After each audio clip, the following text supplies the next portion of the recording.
the Country Hipster Podcast. This is our very special Christmas episode here in the Ottsville Record Garage. Real quick, the intro music was Dirty Knife, but it has been reimagined for Christmas. It is now called Jolly Knife by the Unholy Four from Charlottesville, Virginia. So go check out the Unholy Four. What you guys don't know what we're doing is actually we're going to throw some sleigh bells on top of the regular intro music. So that's why, you know, awesome. So we haven't figured that quite out yet, but we're getting there. I like the idea that like Sean's okay with you using that song for the podcast, but then he sues you when you put Christmas bells over No. it. I asked him about that as well. So I think we're good.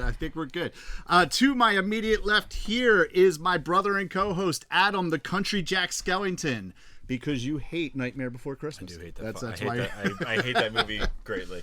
And this then, hood is, I don't know, Tom's having this probably gonna have the same issue. Like, you turn and the hood doesn't move, but it's just it's like a fucking eye patch.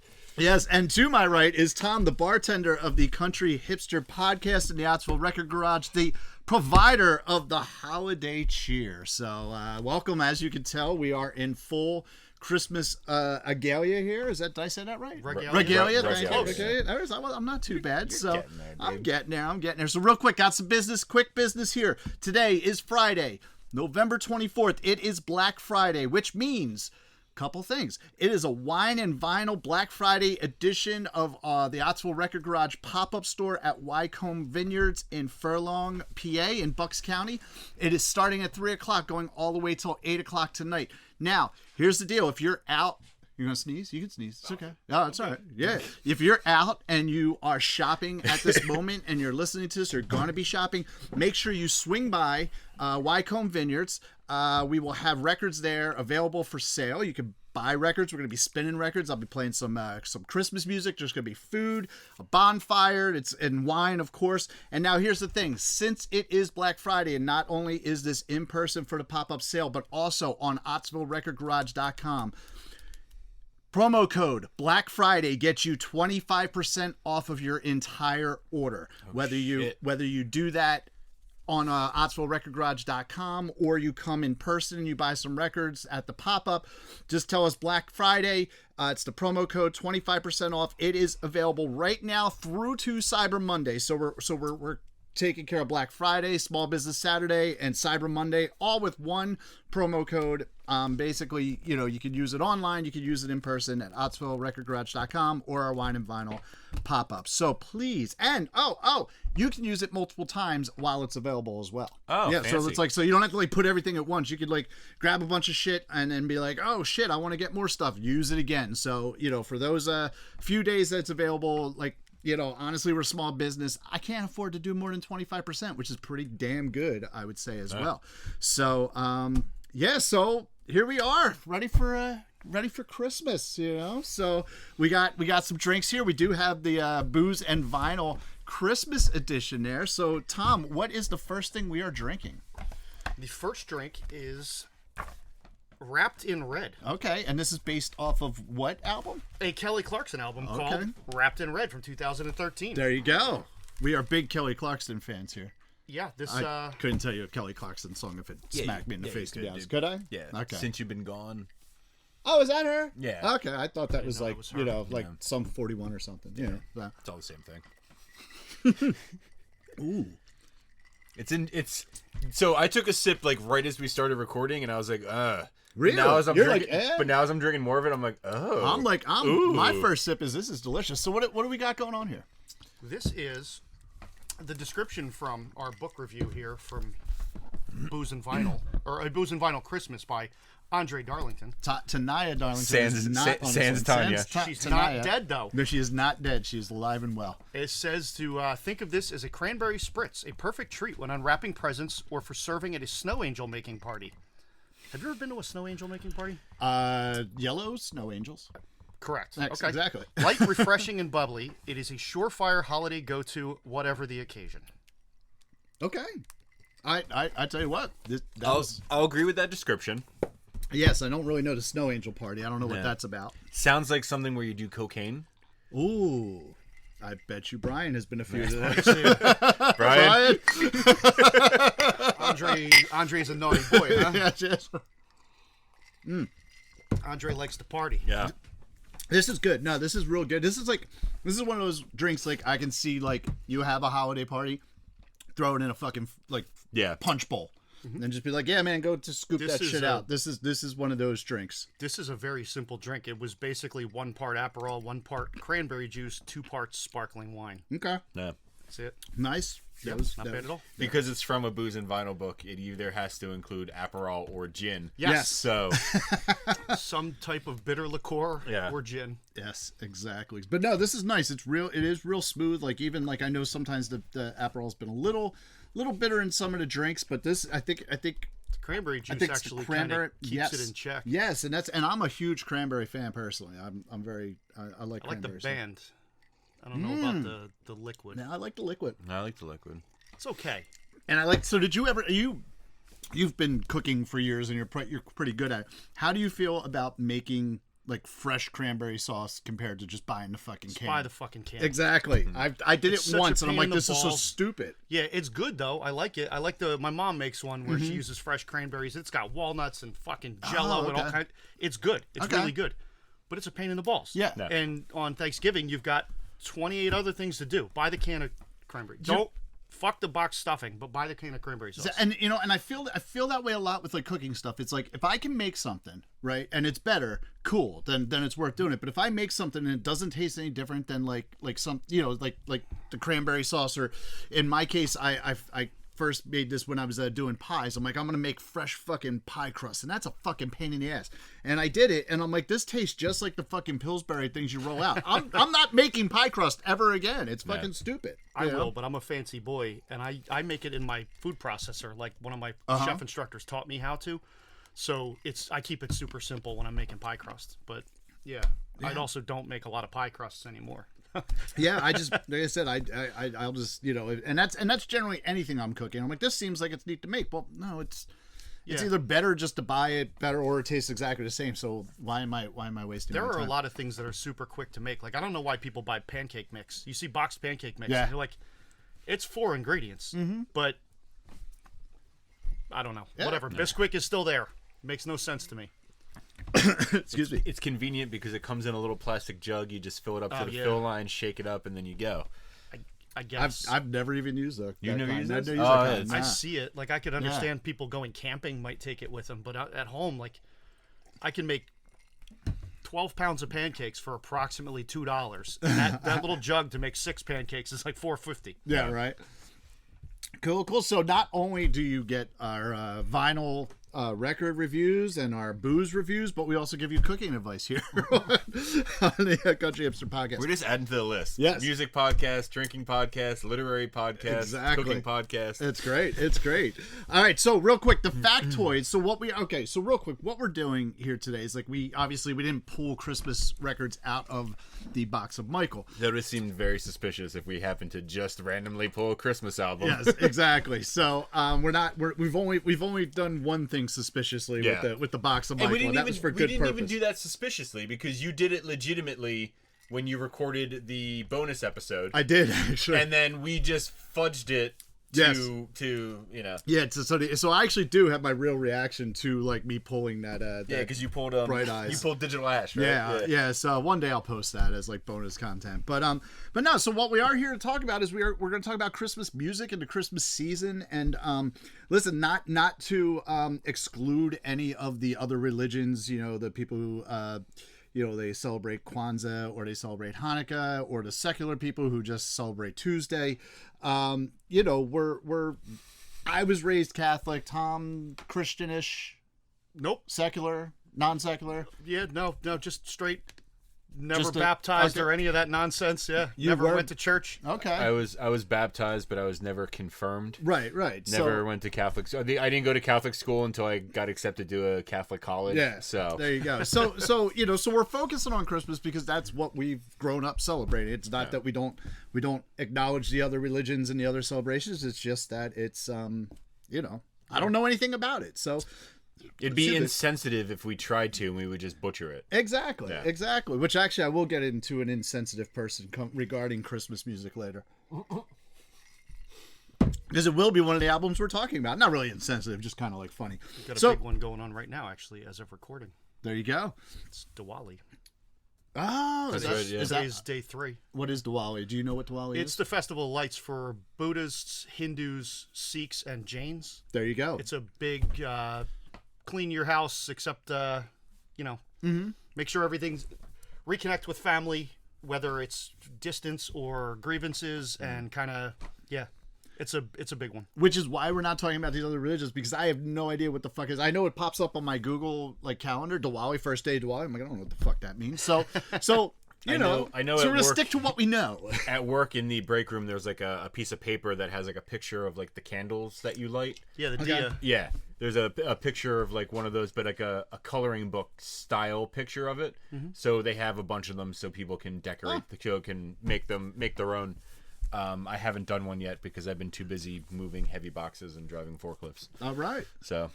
Okay, so we are going to get into some factoids about Christmas music, and I'm literally just going to read from the Wikipedia right now. I did read this ahead of time, so I think I know all the words. I'm here if you need help. Thank you. So Christmas music comprises a variety of genres of music regularly performed or heard around the Christmas season. Music associated with Christmas may be purely instrumental, or in the case of carols, may employ lyrics about the nativity of Jesus. Traditions such as gift giving and merrymaking, cultural figures such as Santa Claus, or other topics. Many songs simply have a winter or seasonal theme, or have been adopted into the canon for other reasons. While most Christmas songs before the 20th century were of a traditional religious character, the Great Depression brought a stream of U.S. songs that did not explicitly mention the Christian nature of the holiday, but rather the more secular, traditional Western themes and customs associated with it. These included songs aimed at children, such as Santa Claus is Coming to Town and Rudolph the Red-Nosed Reindeer, as well as sentimental ballad-type songs performed by famous crooners of the era, such as Have Yourself a Merry Little Christmas and White Christmas, the latter of which remained the best-selling single of all time as of 2018. Elvis's Christmas album by Elvis Presley is the best-selling Christmas album of all time, having sold more than 20 million copies. So, to summarize... And that's why you always say... when people are like, "Oh, I got some Elvis records," you're like, "Great." Yeah, exactly. Yeah, I mean that's like a whole different thing. But yes, when you have basic supply and demand, it's a 1988 Topps baseball card. Yeah, exactly. It's like, all right, great, that's cool, but it's not really worth any money. But like, I think it's safe to say, just like when you look at it, like the vinyl industry in 2022 at the end of the year did like I think it was like 110 billion. Units billion of vinyl with a B? With a B. Okay. Were sold. And there's got to be a good chunk of that, has to be Christmas music, just because of the amount of it that's around and the amount that like people want to buy, and like you listen to solid month where you can't go to a retail establishment without hearing exactly Christmas music. Yeah, Adam's Nightmare. Yeah, right. He loves it. So we'll talk about that in a little bit. I read. This might be off topic, but you mentioned the sales of vinyl in 2022. Mm-hmm. I read somewhere that I think it was 2022. It might have been 2021. It was the first year that vinyl had been the biggest selling physical media. Yep.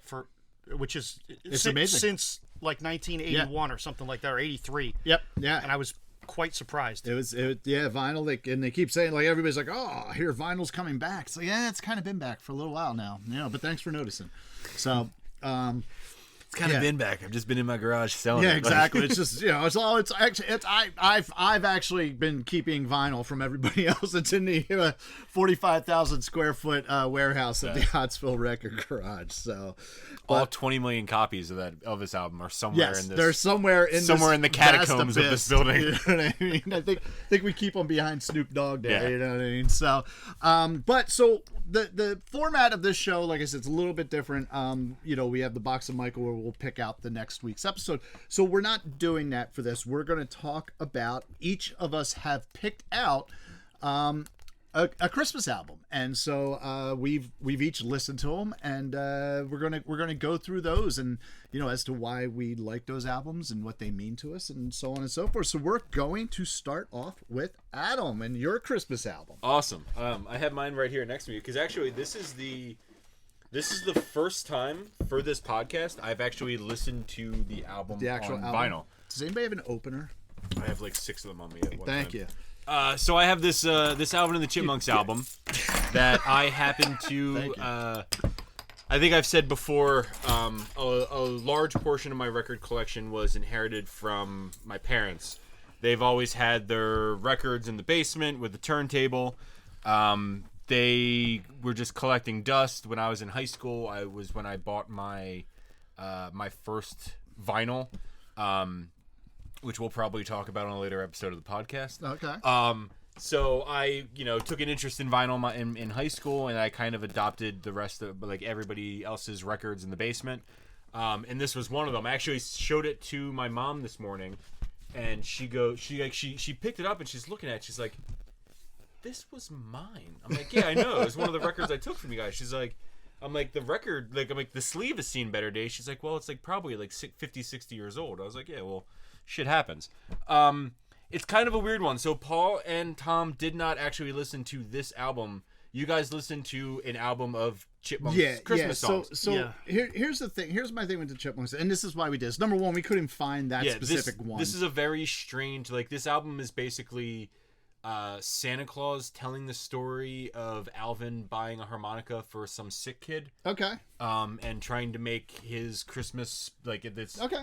It's supposed to be like the kid's dying. It's gonna be his last Christmas. Play the fucking blues while you die, kid. Yeah, Nice, and yeah. Alvin's like, "Let's get him this harmonica," and it's exactly. So it's this weird half story, half music record. Okay. But yeah, it's I've been playing it for my kids every Christmas nice. since they've been cognizant of music. So Cool. That's good. Yeah. So, and the reason we did that, like, so I mean, most of the songs we like kind of looked at the track listing, Yeah. like the Chipmunks have a bunch of Christmas albums. None of them have really changed all that much. Yeah. You know what I mean? So I was like, okay, well, we'll listen to this generic, Chipmunks Christmas, and you figure you could talk about that guy there. So I feel like I got the full experience though on Spotify. oh yeah, absolutely. I feel like I It was don't a long think I 36 missed anything. minutes or whatever it was. Yes, it was. well, the best is when I was. It's been like I said, my records have been living at Paul's house for forever, and before that they were in storage for about a year and a half. So it's probably been about 2 or 3 years since I've listened to this record, and I forgot that when you're listening to side one, at the end of it, Santa tells you it's because it's an album made for kids, Right. So Santa goes, "It's like, all right, kids, time to turn the record over." And I'm sitting there listening to it this morning, and I'm like, "Oh shit, I forgot about that." Well, that reminds me, like, so I had like these little these booklets which would have like these little 45s in them that, like, I had a couple Star Wars ones, and I think there were like other stories too. Yeah. And it would tell you at the beginning of the record, like, when you hear this sound, turn the page. Yeah. You know what I mean? So yeah, so it's like similar to that. So I mean, I guess, when you look at it, I mean, I guess the whole point was, hey, put this on and just listen. Back to the radio days and before they were the talkies in the movies. You know what I mean, and stuff like that. That's What that's was what you would do. Was it Teddy Ruxpin that had the cassette Yes. player? Yeah, Like yeah. it would be like it was the same thing. Like it was like audiobooks basically. And the, Yep. The fucking And it thing would fucking- read along with We you. play whatever. Yeah, that was one of those It's like like. Slayer. Yeah. You could throw a Metallica. Would he move Metallica his mouth record. though today? Yeah. Would he really? That's Yeah, great. fucking awesome. That's awesome. I don't know how accurate he would be. Yeah, that's okay. It's just It's like pretty a great poorly that would dubbed happen. Godzilla movie, but But with metal music. But I think that year that like Teddy Ruxpin came out, that was like one of those like Christmas skips too.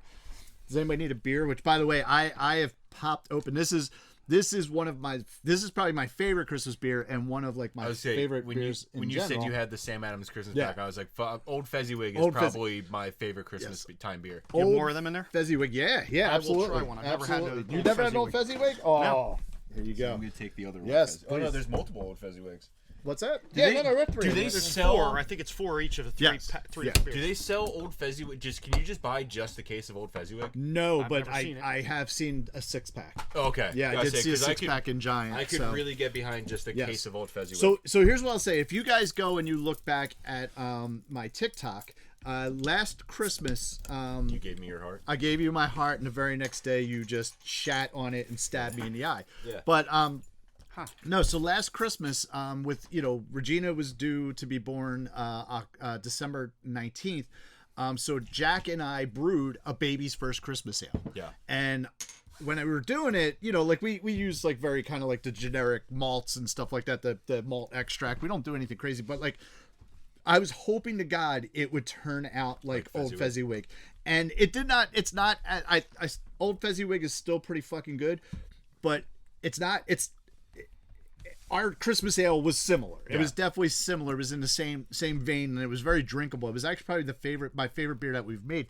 So you can actually go back onto the TikTok at the Country Hipster, and if you look at about a year ago, you'll be able to see my drinking review of my taste review, the first taste of the Baby's First Christmas Ale, and I think, if I remember correctly, I think I had a Baby's First Christmas Ale on the podcast. You probably did, yeah. Like I think you randomly one of the early, I think I had a couple extra. I think you found one and you were like, oh, it's like the last one. I was like, oh, I was happy because I didn't get to try it when you had made it. Yeah. So yeah, I think it was because I think what had happened is I'd put some aside to give to some people, and then I didn't see them, and I was like, fuck it, I'm drinking these. Like fuck those people. So Chipmunks Christmas, I definitely get the sentiment behind it. It's something. It's one of those things where to me, like, you know, it's Christmas time when you hear fucking "Me, I Want a Hula." Yeah, like, exactly. It's generic. It's one of those classics that you always hear, and it's the thing that's like, oh, okay, that's. It almost it's one of those things where to me it almost doesn't feel like it until I hear it on the radio. Okay. So like my thing with this is like I actually wonder how well this would play with kids now, because like I mean I don't here's know the thing. I don't know if you're aware of this because Regina's not at that age group yet. There's been a resurgence of Alvin and the Chipmunks. So that's what I was going to say. Okay, not just with the movies, all right. but there's also fucking TV. Like Nickelodeon has a TV show. Do they? Okay. Now, so all right. So they keep going back to that. They keep. My favorite skateboarder as a child is Jason Lee, and he's all over those Chipmunk the Chipmunk movies. All right. So I guess it would play. I personally that high pitch.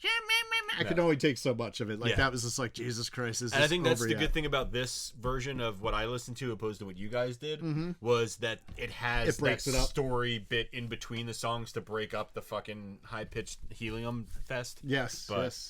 Yeah, I will say that when I was in the car with Regina listening to it, she didn't seem upset by it. No, so I'd give it probably the Regina factor of a like. Yeah, So how do you feel about the Chipmunks Christmas there, Tom? It was okay. I knew what to expect going in, and it basically delivered exactly what I thought was going to happen. And I was when it was over, I was like, okay, cool, whatever. Whatever. There was actually the one I always kind of liked. There's one in particular on the version we listened to anyway. There was one song I kind of like. It's the one that literally everybody on the planet knows, and you're gonna hear it 35 times this year again. Even though I worked retail, still like that one. But it's not terrible. Nice. Okay. All right. Cool.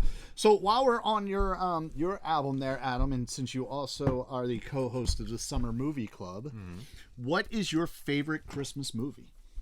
We've actually covered my favorite Christmas. Well, so 2 years ago, 1 year, I can't remember, but Zach and I had discussed for Christmas what we were gonna do is we were gonna do. I think what we did was both of us picked like our least favorite Christmas movie, and then we were both gonna pick our favorite Christmas movie.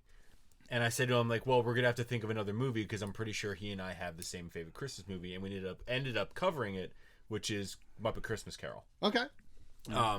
I saw that in theaters. Did you really? That's what's up. Muppet Christmas Carol. It's fucking great. It's another thing where like to me it doesn't. If you go onto my Instagram, every year there's at least one still of me taking a picture of when they're singing "Wherever You Find Love, It Feels Like Christmas." At some point every year, that's like my first viewing of the season of it, and I haven't had it this year yet. Okay, but yeah, Muppet Christmas Carol is definitely at the top of my. On that topic, how do you feel about in the regular version and removing the one song? In the movie. Yes. I don't mind because I like. So if you go and watch it on Disney Plus, you can actually watch that bonus song. I was going to say that. Yeah. Well, you can watch the movie like it's the full version. Yeah. It's the extended version. Yes. I have the DVD of it somewhere, and the DVD has that song. The song's fine, but it definitely slows the movie down. See, I don't think it does. Plus, it's 2 minutes. How much does 2 minutes really slow it down? I know but it's just like, especially like for a kid, you're just like, all right, we have the two like human characters in the movie on screen with with Gonzo not there. Yeah. So like I get why cutting it out for a kids movie. In retro, like as they said, an adult, it's fine. It's a decent song. Right. It doesn't, but for a kid, it definitely would, like, the kids would be like, where's fucking Kermit? Well, like, I will tell you this, that Regina actually likes watching that movie. Yeah. I've already been showing it to her, and I show her the full version, and she's fine with the damn song, so she can take it. She's a cut above the rest. Though. She is. I will say, and I think it has been noted that the Muppet Christmas Carol is probably the truest like adaptation of the book, The Christmas Carol, like out there. It's one of like the best ones. And I also like that when they approached Michael Caine about doing this, he's like, I'll do this, but like you gotta understand, I'm going serious. Like I'm not doing this as a joke. Yeah. And they were like, that's why that's we wanted exactly you to do what this. we need. Yeah, exactly. No. Yeah, actually, it's funny because my older son, I have a playlist on my phone. It originally was just my older son's playlist, but now it's become both my son's playlists. There's 2 or 3 Muppet Christmas Carol songs on that playlist. So Okay. I'll be driving around with my kids in July and fucking Wherever You Find Love, It Feels Like Christmas comes on. Nice. And also they're both big fans of Marley and Marley. Okay. Yeah, just for I've loved that movie for forever, and I will. That movie's just fucking. It's the perfect Christmas movie. That's cool. It's got Christmas. It's got Muppets. It's got Michael Caine. What else do you need in the world? Yep. Tom, what is your favorite Christmas movie? I'm pretty basic. It's Christmas Vacation. Christmas Vacation? Yeah, nothing wrong with that. I love that. I've got easy 5 honorable mentions, but that Christmas Vacation is always my favorite.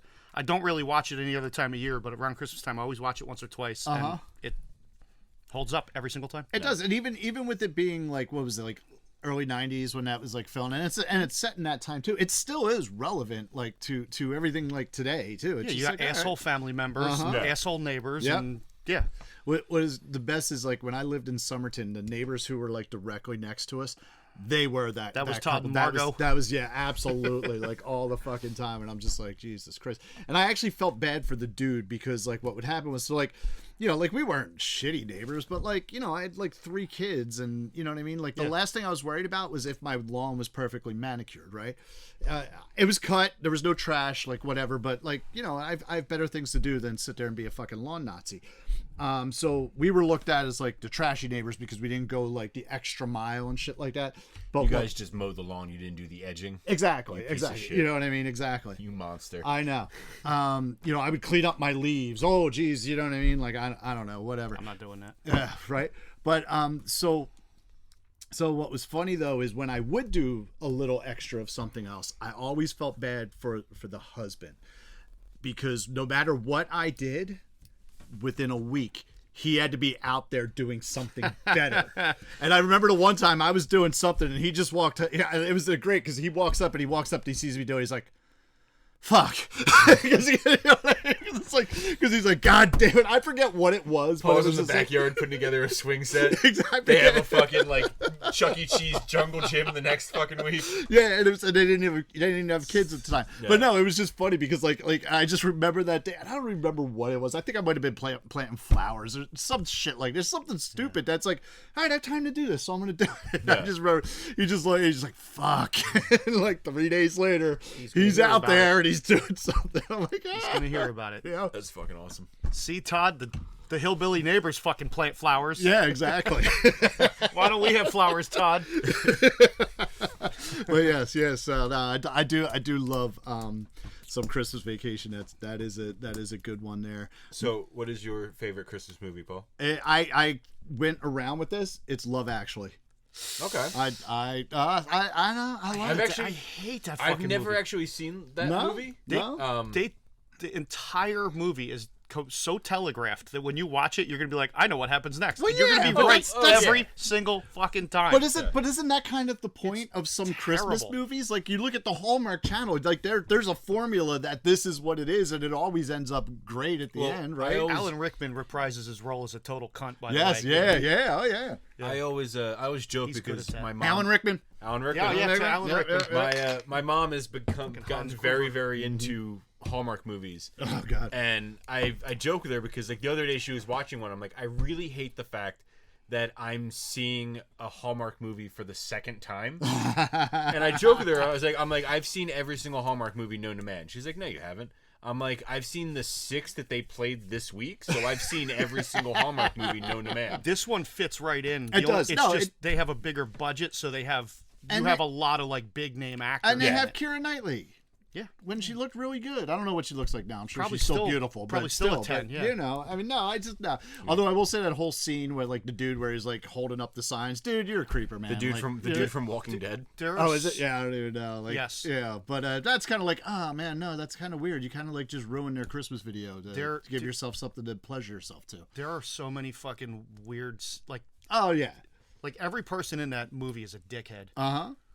But I love too like the whole scenes where like Hugh Grant is like the prime minister and like he keeps talking about the intern that he likes and everybody's like that chubby girl and I remember at one point I'm like she's not chubby and then he turns around he's like you really think she's chubby? I don't think she's chubby. And I'm like thank you Hugh Also, Grant. she's not. No, she's beautiful. Yeah, I don't get it, but I yeah. googled Keira Knightley now, and this is the first picture that comes Oh yeah, up. no, so, she I mean, looks that's looks her good. now. Yeah. So. Hey, there you go. There you go. So yes, I'm a Love Actually fan. In that movie, Hugh Grant plays Hugh Grant. Uh-huh. Like it's like casting Samuel L. Jackson. You're not getting an actor. You're getting Samuel L. Jackson. Yeah. He's gonna play that. He's gonna play himself. Yes. So least favorite or overrated Christmas movie? I mean, we talked about it. I don't know if you want to consider it a Christmas movie, if you want to consider it a Halloween movie. I would say Nightmare Before Christmas. See, I it goes both ways. Yeah. I actually can say it's it's like a door at an old time saloon. It could go either way. And it might be a little bit controversial, but I might also put Elf into that category. Okay. All right. All right. I've seen it a handful of times, and I don't need to see it anymore. I can't ever write off a movie with Artie Lang in it. I forgot Artie Lang was in there. Yeah. I can't ever write off a movie with Artie. And he had a full nose at that time. He did. So He did. Yeah, Regina is a big fan of Nightmare Before Christmas, but like it's funny. So I was saying to a friend of mine, he posted something like about like how like Christmas was trying to like take over like everything, but if it weren't for the goths, they they wouldn't have stopped like Goths are Halloween holding and goth. the line. Yeah, exactly. And I said, well, they almost lost it with Nightmare Before Christmas. And then I said I was like, however, I've been showing it to my daughter. And she loves the old guy in the wheelchair, and she laughs every time he comes on. And I can't figure out if what he's doing that is funny, or if I have a kid who just likes to laugh at people in wheelchairs. That's a good So You're not going to know for a couple more years I know, either. and I'm just like, this could go. Oh man, I either don't get the humor. It's either he's got a funny voice or Regina's an asshole. Exactly. So I haven't been able to figure it out. Yeah. And I'm hoping that there's something funny about him that I just don't get. So Tom, Real quick, I want to touch on. I just mentioned how Elf would be on my list of overplayed. I brought a 6-pack of Santa. I know him There you from go. Evil Genius down in Philly. If you've ever had Evil Genius, I haven't had any bad beers from them. Okay. But they all have fun names, and Santa I Know Him is an Elf reference. So There you go. There you go. Your least favorite or overrated Christmas movie? I'm going to say Love Actually. Okay. I had a feeling that was coming. Really dislike that movie. Okay. It's just, I don't know. It's awful. Hey, awful. nothing. But whatever. Yeah. Hey, so I am actually kind of on the, I don't care if it's fucking controversial or not. I actually have two. I have two that are my least favorite or overrated Christmas movies. One of them being Elf. Okay. I'm just not. It's a fine movie. I also like as I read about the movie, like how small the budget was, and really at the time it was Will Ferrell, but it was before Will Ferrell was Will Ferrell. You know what I mean? Yeah. So like that's kind of cool. John Favreau, who I do like his directing. I like his Favreau. Whatever. I don't care. I like it that he's Farva. Favreau. I'm calling John John Favreau from Super Super Troopers. Troopers. Yes. So Say Car Ramrod. Liter of eggnog. No, I like his writing. I like his directing. But like it doesn't do much for me. The movie Elf just doesn't. It has some funny parts. It's just like, all right. Yeah, I will say there's parts of that movie that make me laugh hysterically, like when he sees the raccoon, when he comes into like New York and he sees the raccoon, he's like, oh, and the thing like attacks him. Fucking gets me every single fucking time. And then when he's walking across the street to Gimbals and the fucking cab just comes out of nowhere and blindsides him. Golden, but and then like the scenes with Peter Dingle. Yeah. Where he's like, "Oh, you're an angry elf." No, he's like, "Call me Elf one more time." It's just like, "Oh, Peter Dingle. Dinklage, but whatever." yes. Dingle. Peter Dangle. I do. You guys know I don't care when I say something wrong at this point, right? I like they got some good actors. Like I love Sonny Corleone in that movie. Is Yes, good. yeah. That's a movie. James Caan. Yeah, James Caan. James Caan. James Caan. That's I a movie forgot that you I did. don't need to watch every year though. I love Yes, Elf. yes. But I'll watch it every 3 years and I'm good. Okay, and then my slash on that though is the Ron Howard Grinch that stole Christmas. Absolutely. Fucking hate it. The Jim Carrey. The Jim Carrey Yeah, one. the- Jim Carrey does a fine job acting. It's fine. It's like, I say they couldn't have picked a better person Yes. to play the Grinch than Yes. Jim Carrey. And I was actually excited about that movie when I heard they were doing it because the animated thing that you would see on TV, like the half hour, 45-minute version. That would have been one of my honorable mentions. Exactly. I absolutely love that movie. I love that. I love that show, and I'm like, all right, cool. Let's see what they do here. And it's just like this. It's hard to call that a movie This- though. You're right. It's yeah. only like 36 minutes Yeah. long. It's a Christmas special. Have you Yes. seen the newer No, I haven't. fully I animated haven't. Grinch? No. I saw that actually. We saw that. Me and my ex-wife took our older son Liam to see it in theaters. It was like the last thing we did as a fan, like without my youngest Henry. I think we went to see that in the movies on like a Friday or on like a Wednesday or something, and she went in for her C-section on Friday. So Oh, it was okay. literally the last thing we did is just him being him. Okay. It's not bad. Did you know a fun thing about the live action one with Jim Carrey? Because of that, they made the Cat in the Hat movie with Mike Myers. Okay.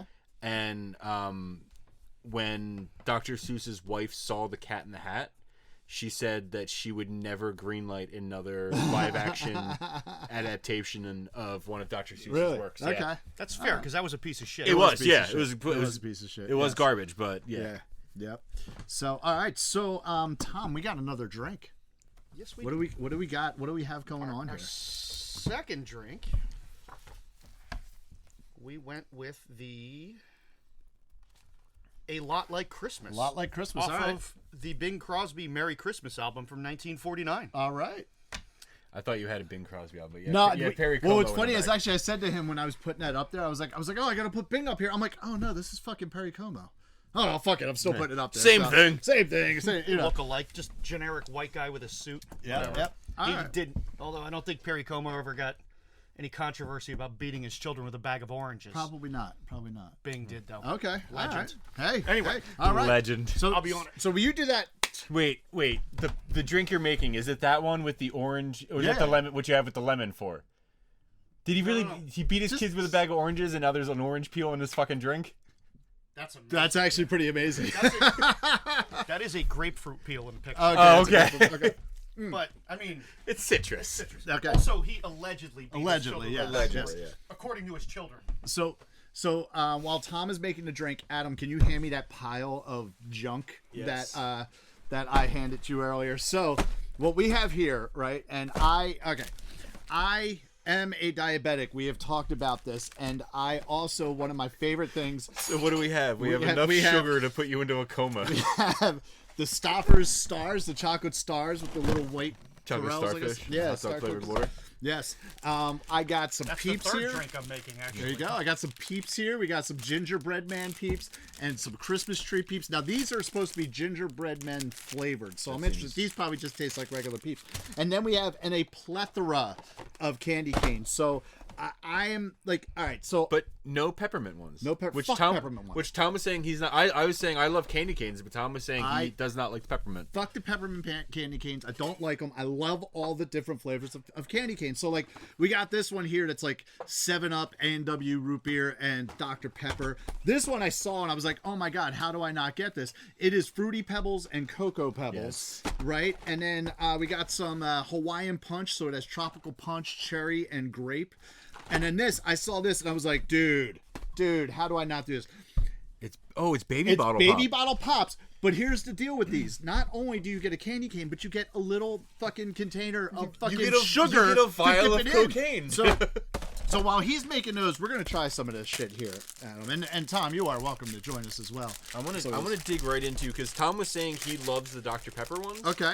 And my oldest, my daughter, loves Dr. Pepper, and I feel like I've gotten these for her before, but I've never had one. Yo, smell these. This is the gingerbread man. Peeps. I don't ever Nope. need to eat a peep in my fucking Yeah, life. but It smell this. I don't want that though. It smells. smells like cinnamon. Yeah, Yeah, it I doesn't don't- smell like gingerbread to me. But I don't want that in my I life. fucking hate. I don't like marshmallows. I like them when they're toasted. I like them marshmallow flavored things, but the like 'em- actual I like them in my Lucky Charms, but commercially produced marshmallows, I fucking hate. Have you Like- ever like roasted Peeps over a open Yes. fire? Oh, yeah, it's and they're fucking delicious. Totally acceptable. Absolutely. All right. Not in their regular form. Though. So, I'm like, this is bad radio. yeah. These gingerbread man, fucking, they taste. I don't know. Yeah, I guess. Tom, it's I'm with you. The Dr. Pepper candy canes are what's up. Dr. They're Pepper. fucking awesome. Yeah. I'm gonna take one of each of the other ones just Yeah. so I can not hog the box. So I'm really interested in these baby bottle pops. bottle pop ones, just because I've never seen these and I purposely I was like, oh, by the way, I told your daughter that she is going home with a bunch of candy canes today. Okay, I'm sure she So- was super pumped. Yes. Oh, she's like, yeah. So I'm gonna go with the blue kind, which is the blue raspberry here. And like I said, this is like cool. You get like a little like it's just sugar. It's just a container of sugar that we're getting here. She buys those at the deli by my house. She Nice. She buy the baby bottle ones. All Okay. The time. She fucking loves those things. Yeah, man. So here's the thing that's unsettling. None of the sugar in these vials are moving. Well, you gotta shake it up. It's cold. Sorry. It's cold in the garage today. I apologize for the tapping sound on the table. So I want to say this too. So these star cookies, right? You want to scoop that out with a key? Yeah, right. Yeah, let me just get a bump. Let me get a bump. So, what's kind of cool about these star cookies here, which I'll pop these open. So, like, there was a store down in Somerding called Nellie's Deli, right on Southampton Road, and my kids would go down all the time because they would actually sell. You could buy a couple cookies, but you could also buy like the big boxes of them. Oh shit! I literally just messed that up. So, You want a credit card? Cut that up. yeah, right. Delicious. But so they would go down all the time. So every year it's been kind of like a tradition. I always get these cookies now. For a while, what I would do, because my kids moved out to the West Coast a bunch of years ago, so every Christmas I used to send them a bunch of cookies and whatnot. Yeah. I've since stopped that because they're all adults now, so they can buy their own cookies if they want them. Yes. But I still get a pack or two for here. So Jack, who moved back to the area in 2019, he gets to enjoy them, whereas like the other two kids who live on the West Coast don't necessarily get them. But like this Are they not is it just an East Coast thing? Stouffer's is like they're actually based in Lancaster County. Oh. So they're actually very local. So you can buy them on Amazon actually, and you can get them delivered. So I'm gonna try this. See, you got to get it wet first. Yeah. You always got to get it wet. You always got to get it wet first. Oh yeah, it is kind of hard to get down in there, but it's coming out. So there you go. It's all sugary on the end there. It was hard to get down in there because you didn't get it wet enough, you know? Yeah, thank God for my new diabetes medicine. It might keep my shit under control while I'm eating this. I'm on that. I actually changed. I'm on that shot now that you take once a week, and it's supposed to make you lose weight. Oh, that thing? Uh huh. Yeah. Oh. It became a thing on the internet because a bunch of people who aren't diabetic are taking it to Yes. lose weight. Yes, I know. I am not. So I am taking it to lose weight, but I am a diabetic. But the reason my endo wants me to do it is I'm gonna get in all my shit. So I technically have low T because I'm old. Yeah. And she said one of the reasons of low T can be because of sleep apnea, which I also have. Yeah. ultimately all of the sleep apnea machines don't work. If I just lost weight, I wouldn't have sleep apnea. It's like, it's basically what it, because I didn't get it till I got fat. And, so she's actually the one who said, she's like, listen, let's switch it up. If you're cool with it, let's switch it up and see what happens. And hopefully, you lose some weight and it helps your sleep apnea, which then helps your tea, which also helps your diabetes. These 7-Up candy canes are delightful. Yeah. Okay. These baby bottle pop ones are a little intense. Like with the sugar on there, I'm like, I don't know about that. So they're not bad. This is really like a vial. This is like It's a crack vial. it is a crack vial for diabetes. So Yeah.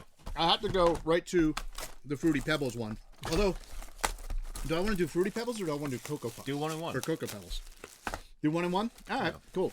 So this is what, honestly, in my opinion, this is kind of what Christmas is about. Is just like eating all this like crap that you shouldn't be eating and getting these like special flavors ones. I'm gonna do the Cocoa Pebbles first. Oh. And Paul, I sense another segment coming on. there is another segment coming on. So which actually leads me to, what are your favorite things to eat at Christmas? Like meals or like whatever. What do you look forward to culinarily? Do you like that? That was a good word, right? I like it. I like it. Culinarily at the Christmas season. Like I mentioned, candy canes. Mm-hmm. Big fan of candy canes. Butter cookies. Cookies. My mom always makes butter cookies, and I'm always a fan. Okay. She has one of those one of the presses.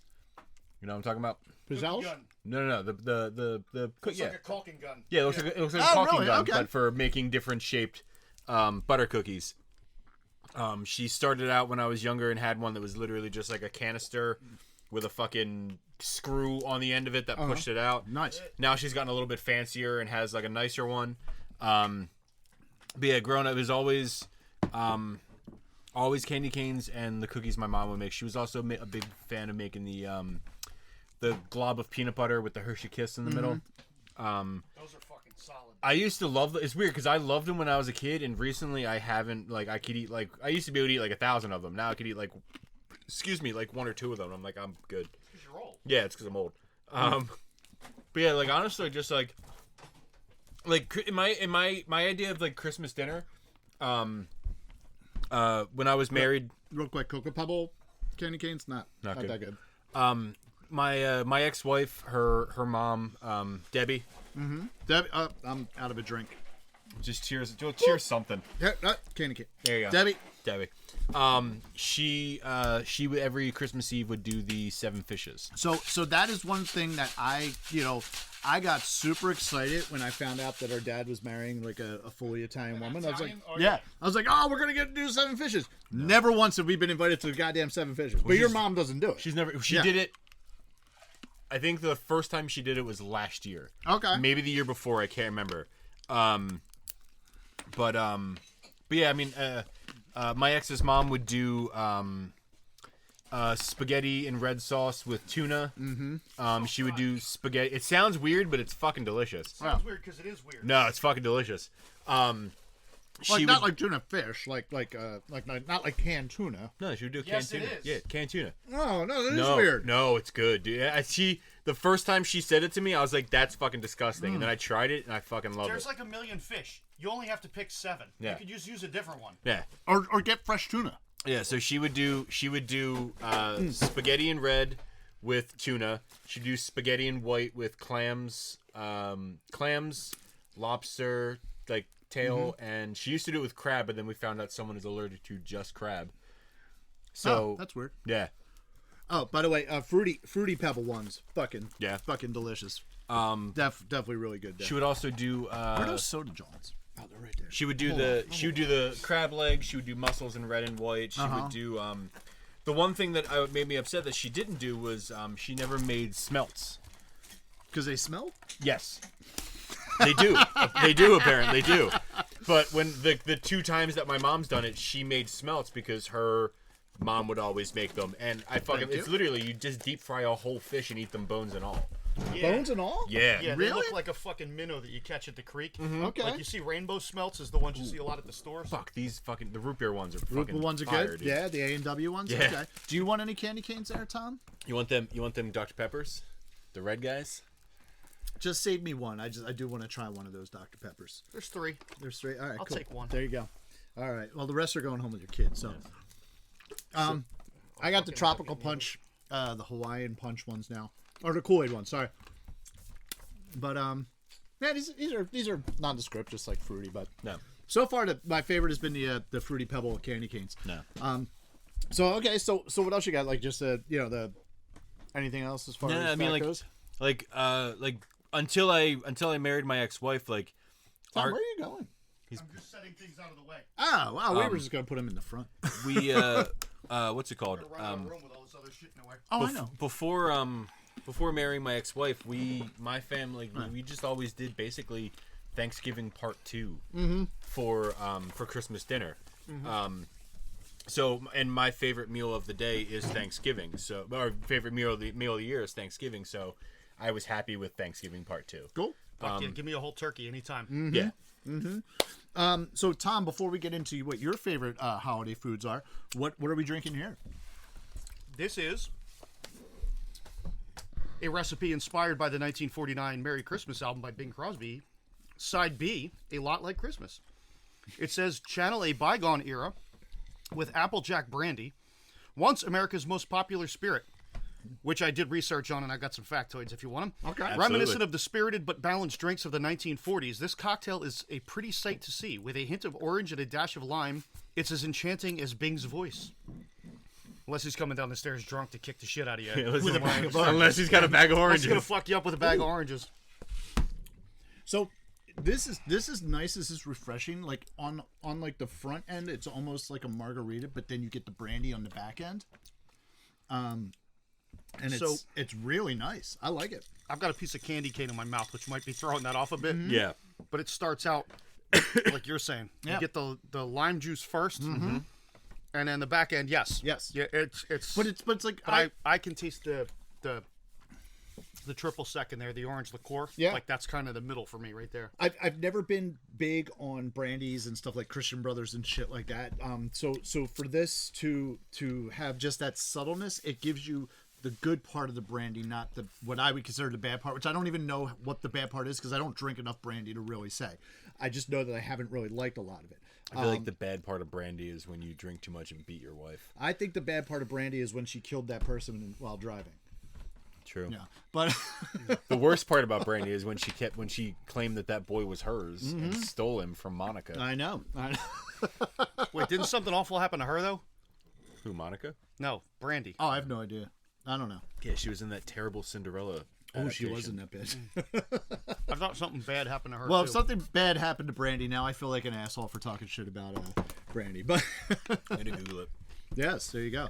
But no, this is nice. Like I said, this is it gives you like kind of like I feel like at first I'm drinking a margarita and it just has that bite of the brandy at the end, which is again with this I think it works. I think it's like it's that little bit of like that like punch in the side that you kind of want. You know what I mean? I like oh what is that? Oh nice, thank you. Yeah, that's I dig this. I don't love Laird's Applejack either. I know I'm supposed to. I'm from New Jersey. Laird's is like the oldest distiller in the country, and they are in New Jersey. In fact, that's the shit that like George Washington used to drink. Oh okay, Was nice. Laird's Applejack, him and his Nice. men. All right. This is the first time I've actually ever had it. The recipe that we have is different now. Okay. The Applejack. This isn't true Applejack. Normal Applejack is a type of brandy. It is a brandy made of fucking apples. So, brandy is basically a spirit made from any distilled fruit. Doesn't matter what you distill it from. Okay. So Which there's is why a we ton- have blackberry brandy and stuff like that. Okay. yeah. So there's a ton of different kinds. Cognac is one of them. Like we're going to experience later. Cognac is a specific type of brandy. It has to be barrel aged. It has to be in the Cognac region of France. So what do they use to make it? Is it grapes or is It's it? grapes. It is grapes. Okay. Yeah, so normal brandy is grapes. Okay. That's just general ass brandy. But South Americans use grapes as well, but it's a different variety of grapes. They call that pisco. I don't know if you've ever seen that before. No. I've seen it a lot more recently. Like I think it's gaining popularity. Applejack is one. This one here is Laird's Applejack now blends apple brandy with grain neutral spirits. Okay. Right? Grain neutral spirits being made from grain. Just that's basically what vodka is made out of. Sounds like Everclear. Yeah. Yeah, so it's singer. it's grain alcohol, but it's grain alcohol, but then they'll distill it like several times to make vodka or whatever. But it's like super high proof grain alcohol, and they blend those two together to make the Applejack. Okay. The Laird's Applejack, that is. Regular Applejack does not have that. Very nice. This is good, but all I'm getting from it is the lime. So it's Really? tasting very, very. This tastes very summery to me. You didn't get hit like in the nose with a hockey stick since last week? or No, anything? no. This all I'm really getting is You the and I lime. were both tasting the same things last week as Yes, well. yeah. Or on the previous Yep, episode, yep, whereas Adam was definitely not. No. Yeah, two of these things are doing, just like the other, You or guys, whatever. you guys have old taste buds. My taste buds are young and fresh. Oh, yes. Be up. Which, by the way, if you are interested in any of these drink recipes, Tom, if you can hold that up, they are in Booze and Vinyl, A Booze and Vinyl Christmas by Andre Darlington. Not that we don't love Tanaya Darlington, we sure do. But she's not on this book. No. And so far, of the two recipes we've done, as our official book review goes, I'd say on those two recipes, I'm a fan. And they're very good drinks. They're very well like I written. said, this one's good. I would just drink this more of like a summer. This tastes more summer. I could see that. I can see that. But no, Like, like I get the more. You said like the front end, you get more margarita. That's all I get from it is margarita. I don't associate a lot of citrus with Christmas time. Well, no. And these drinks but also, it's not like we're just going in order or like we handpicked these drinks. Yes. Oh, yeah, we for did. something We did. that We're we like, kind oh, of wanted fuck it, things let's that kind of had a little overlap so that we didn't Yes. have to buy 78 ingredients to Yeah. make 3 different drinks. Yeah. That is true. So what, Tom? What is your favorite food? Favorite thing to eat like Christmas time? Give me a turkey. Give you a turkey? Yeah, I don't give a Anytime? shit about the rest of I want turkey, I want mashed potatoes, I want stuffing. I don't really care about the rest of the Okay. stuff. All right. Nice. Nothing Now- wrong with that. Being the culinary wizard that you are, Tom. When you do your stuffing, I'm because you said fuck stovetop. Yes. Yeah. When you do your stuffing homemade, do you put my ex mother-in-law used to put sausage like broken like ground sausage in her stuffing. Do you go that route? Yeah, so 'cause I it's buy fucking delicious. I I'm a buy fan. Italian sausage like bulk. Mm-hmm. I usually use the hot sausage. I don't like sweet sausage because they put I don't like fennel seeds in my Mm-hmm. food. The hot sausage generally the stuff I buy doesn't have fennel seeds, and I like spicy stuff. So yeah, I use that, and then I use once you render the sausage, you pull that out. I use the fat to sweat all the veg that I'm going to use. You need a ton of celery, onions. I use shallots, carrots, whatever, and you sweat that all with your before you add that to your bread and. No. It's so simple to make, and people are like, "Oh, but you just boil the water and you pour this bag in." Yeah, but it it's doesn't. garbage. It's You're yeah, right, no, but it's- but also the stovetop has its place, and I'm okay Yes. with it. Yeah, yeah, It's not like I'm gonna say no, I won't eat it. I'll fucking eat I'll eat stovetop. yep. The stuff I make though, like I like it better. It's got so much. It's fresh veg. It's got a lot more things. I like the hot sausage in it. Yeah. Yeah. Obviously, it's I never just even different. thought of putting like hot sausage in it. That sounds fucking amazing. So. Yeah, it's so much better. See, I do enjoy the sausage in the stuffing, but I'm more of a traditionalist. I don't when I make my stuffing, I don't put the sausage in it. And the person who actually taught me how to make stuffing was my father-in-law. You can just sweat all the veg in like butter or something like that, and it'll be fine. Which is basically where when I do it, it's like I only use carrots, onions, and celery. I I like a cook ton of them all up. mushrooms too. see. I don't put Oh, any of that I didn't other even stuff. think about that. But like I'll just cook them up in butter, salt, pepper, and marjoram. Use a ton of marjoram on it. And Are you trying to say marjoram the herb or margarine the butter the substitute? herb, the herb. Okay, marjoram. Yeah, okay, you were. It's I like this that he little green thing. shot the middle. Yeah. So marjoram it's just another herb you'll see in the garden. It's one of the 100 of them you'll see in cooking. Which he like Dave has said this is how that's how we do it. I use sage for mine because I have Okay. a sage bush outside, and sage goes real well with like sausage and spicy stuff. And Yeah. Yeah, but yeah, so and that's what I do. I learned it from watching him. Yeah. Which is funny because like my in-laws family, unless somebody has picked it up since we've gotten divorced, I'm the only other person who knows how to make his stuffing. Not that it's hard, but none of them learn how to make it. And everybody loves Dave's stuffing. They're like, oh, we gotta have Dave's stuffing. You know what I mean? So that's what I make. I make Dave's stuffing because it's it's so simple. Like I usually make chicken stock too, so I always have tons of it frozen in I have a chest freezer in the basement. So anytime like I'll buy, if I cook a chicken, I'm taking that carcass and I'm making a gallon of stock and I'm putting it in the freezer. Yeah. And I need that to make the stuffing anyway. And then you just bake it. It's Yeah. the fucking. It's It so is. It easy, is. but And it's delicious. so good. So good, so good. And which actually, since I'm talking about my ex-in-laws, that leads me to my favorite food at Christmas time, and it's just I can't have it anymore because Aunt Nancy is no longer around. Aunt Nancy, you guys don't know Aunt Nancy, but she would enjoy that we're drinking to Sure, drink. she Aunt was a hell Nancy, of a person. So she was. So Aunt Nancy was my ex-wife's aunt, obviously. Lived down in Kensington her whole life. Even like up to the point where like with a few years left in her life, they were finally like, you need to leave Kensington. When it became- we're taking you. When it Oh, became The Walking Dead. and it was, and it's been well beyond that. Like where she stayed, like she really would have stayed in that house until.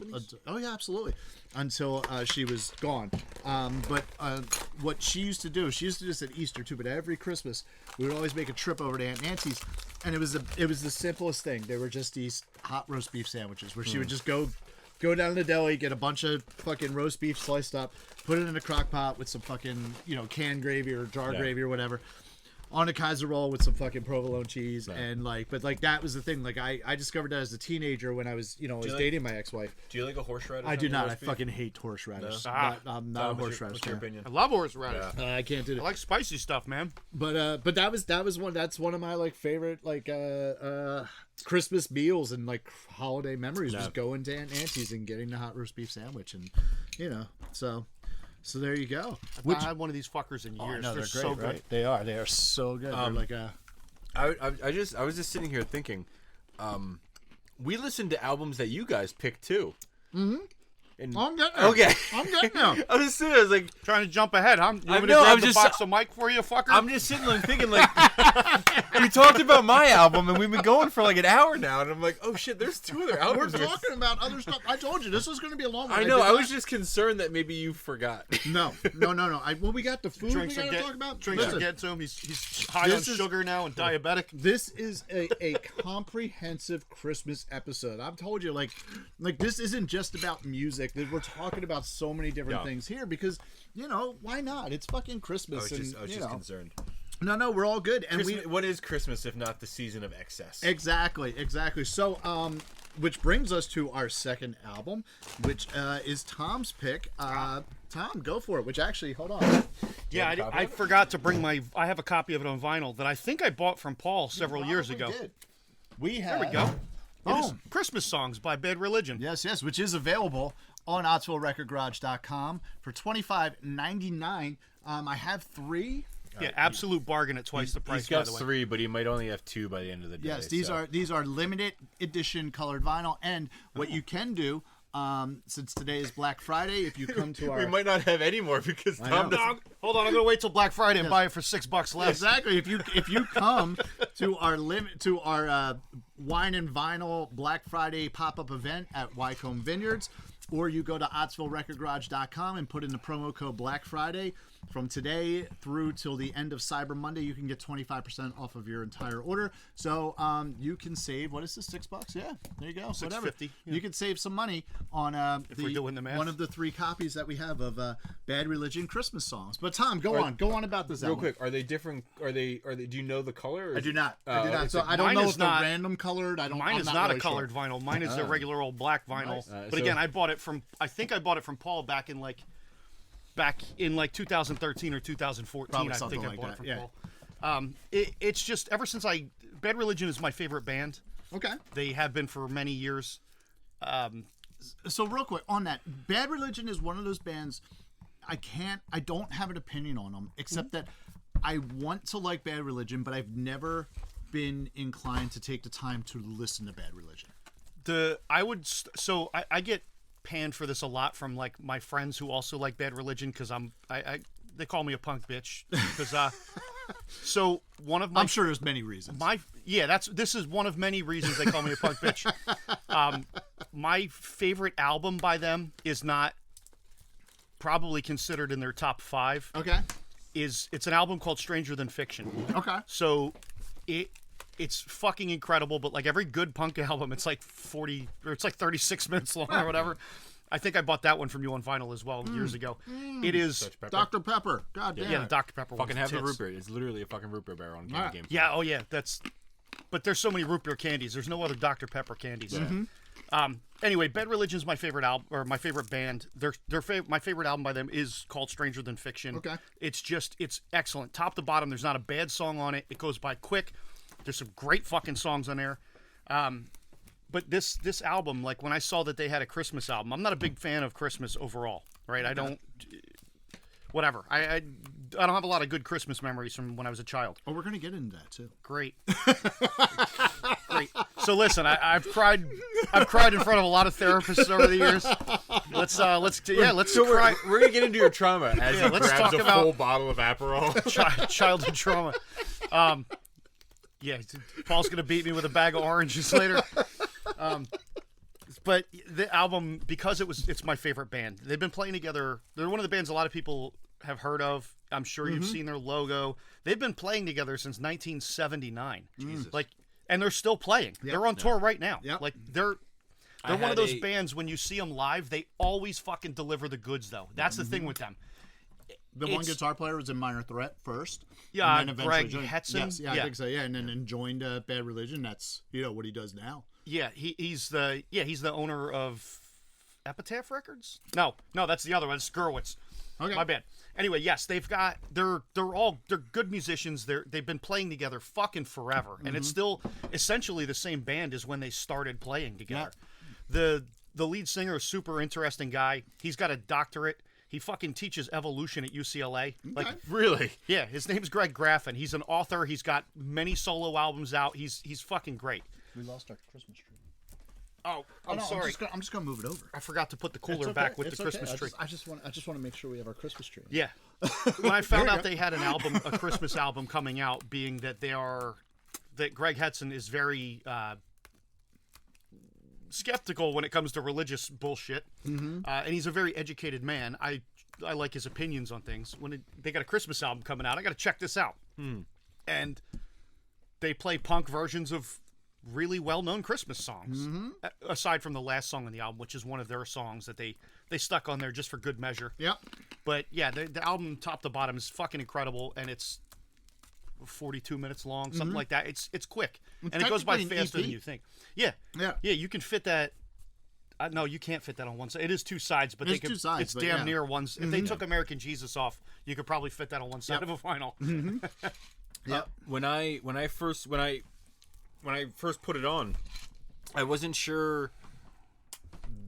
As I was searching it on iTunes, I wasn't sure what I was gonna get into. If it was just going to be, like you said, them doing punk versions of popular Christmas songs, or if it was just going to be just weird Bad Religion style Christmas songs. And it was fucking good. It's fucking good. Like I said, like Paul has 3 copies of it. He might only have 2 before the end of the day. I might buy one of the colored ones as well. Okay. I don't have a limited edition colored vinyl of my favorite Christmas album. There you go. There you go. No, I also found this album to be really good. Regina also seemed to like it. You know, this was another one. We were in our car. My and- daughter digs it too. Yeah, she was digging it. One of the things that surprised me about this album, especially, with Bad Religion, again, I don't really listen to Bad Religion, but I know a little bit about Bad Religion, that 7 of the 9 songs were religious, which you actually... But that's Christmas songs. right. Yeah. But then you explain further with the American Jesus. They stick that on the end of it. That's not a Christmas song. That is one of their songs that they released. They put that on the very end of their Christmas album. And again, I don't know why they put it at the very end, but I have a good idea why. That song, if you listen to it, it is very much about the alarming rise of Christian nationalism in our country in particular, which these guys are all from California. And, it's about that. It's about, like, that's the whole point of, like, hey, why don't they do it the way we do it? Because we're the fucking best. And it's really a shame. And, also, get out of my country. Like, that's what that song's about. And I love that song. But, yeah, it just, that song doesn't fit on the album. But when you think about why they put it on there, I think it fits perfectly. Yeah, it's like you sing these songs about Jesus, but then you ignore everything that Jesus actually stood for. Which is our current state of affairs in this country. Yes. So it's pretty Pretty interesting. Adding, No. adding I say political this- podcasts to We the are list. not. We are Listen, not a political podcast. We're I not say getting this into- I'm as just a- making the statement of what the band was making their artist statement about. I say this as an atheist also, but practice what you fucking preach. and Exactly. that bothers exactly. me. No, I agree. with Don't that. give me shit about Jesus when you're also like, hey, fuck these poor people. We need to put barbed wire on park benches to keep them from sleeping. Yeah. So. No, but because I have a candy cane in my mouth. Yeah. I'm sure you can hear the crunching. I'm sure that's also good radio. This is This whole the fucking box of these things. this by is the the way. third episode of the podcast that we've eaten on. Mm-hmm. We had lettuce wraps for Vampire Weekend. Oh, that was good. The lettuce wraps were perfect. Listening to you guys eat, Yeah. that was good. We had the That was before we had our official bartender, and you could have been our cook that day too. yeah we had Snoop's dogs. Actually, I think it was after that where you were like, "Hey man, why don't you have me on to make this shit for you?" It was after the Vampire Weekend, or no? Yeah. It was after the Smiths. Oh, was it? No, I thought Smith was before. Smith's was before that. Yeah, I What thought was your first, Either your way, first Booze and Vinyl was- album or yeah. record? yeah. I think it was Smith. When I listened to the episode, I messaged Paul, and I was like, "Hey, if you would like a bartender, sir, Oh, sorry. The bartender. I'm going to like if the you would like a asshole. bartender to make the drinks for you, so you don't, because I'm listening to you guys, and it's to paraphrase or to quote I am going to try it. But to go on. quote fucking the old guy from Days of Thunder. It's like oh,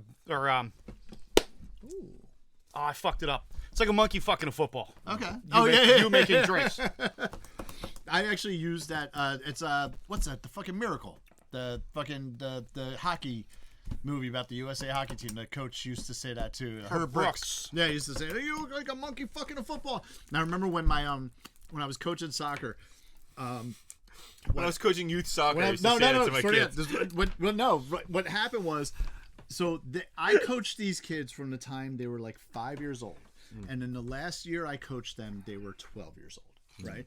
And so we're at the beginning of the season because I used to start practices in July, right after 4th of July.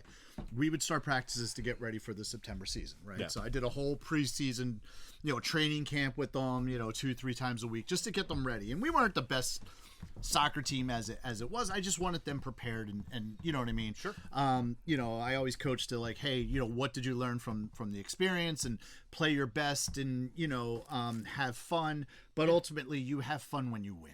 You know what I mean? When you lose, play you hard, don't always. but it's more fun when you win. Exactly. Have So fun, but losing sucks. Exactly. So it was like, listen, if we lose, we lose as long as you tried hard, but let's try to fucking win. But no, they were 12 years old, and we've been 12-year-old boys, and we're at like one of our first practices of the season, and something happened, and the one kid's like, "What the fuck?" And all the kids look up. Yeah. And I was like, "Everybody, far sideline right now." And so we all go to the far side, like the parents were on the one side of the field. I take them all to the other side of the field, and I get them together. I was like, "Listen, I don't give a fuck what you kids say to me or in practice, but you don't say it in front of your fucking parents. You got it?" And they're like, and the one kid's like, "So I could like say like shit, fuck, pussy, and you don't care?" I'm like, "Just don't do it in front of your parents." And they were like, Yeah. And if "Yes." you do, you didn't hear it here. Exactly. So I used to say that in practices, like they would be doing something like, "You look like a monkey fucking a football," and they'd be like, "God damn it, coach." But I will tell you that is the year we went to the championship. So, we lost in the championship, but we went to the championship that year. So I mean, if you let kids say cunt, they're going to win soccer games. exactly, and Apparently. it worked. The British have it right. Exactly. That's why they're so good at soccer. Yes. No, but so like I said, I do love this album. It's a good album, and I think you're in agreement there on this. Had Here. you neither of you had heard this album before this? I never No. listened to it. No, I knew it existed, obviously, because I have copies on my shelf. Three But like, copies sitting here. but no, I Clearly didn't. not graded. Well, they're brand new, factory seal mint, so I can't listen The to album's them. only been around for 10 years. Yeah, so My it's not like it's, my knowledge of Bad Religion is they have 2 songs on a Warped Tour 2002 DVD that I have. So Okay. 2002. Huh? 2002 or 2003. I can't remember. 21st century digital boy. I can't remember what the fuck songs. I they know were. that song. Of course you know Okay, that yeah, song. that's the song I know. Okay, yeah. I didn't That's- actually, yeah, all right. You know a lot more of their songs than you think. I probably you know. do, yeah. So this is I am actually drinking a Sam Adams Holiday White Ale. Do you remember when Citrusy they and used to hazy. make It's very that? good. Do you remember when they used to make the white ale with the green label? Yes, I do. Prior to it being the holiday white ale, it was just white ale. Yes. It was only out in February. Yep. And it was the best fucking beer on the planet. You know what was also good? They have their winter lager, but they used to have a specific winter brew as well. It was a winter ale or something like that they don't do anymore. That was better than the fucking winter lager. Like that was like, oh my god. It's funny with like when you look at Sam Adams, right? Like I love Sam Adams specialty beers. I hate Boston Lager. I don't like the Boston Ale, and I don't like the Boston Ale Lager. either. Exactly. I tried. Apparently, you can only get it. You can only buy it at the brewery in Boston. The Brick Red, some shit like that.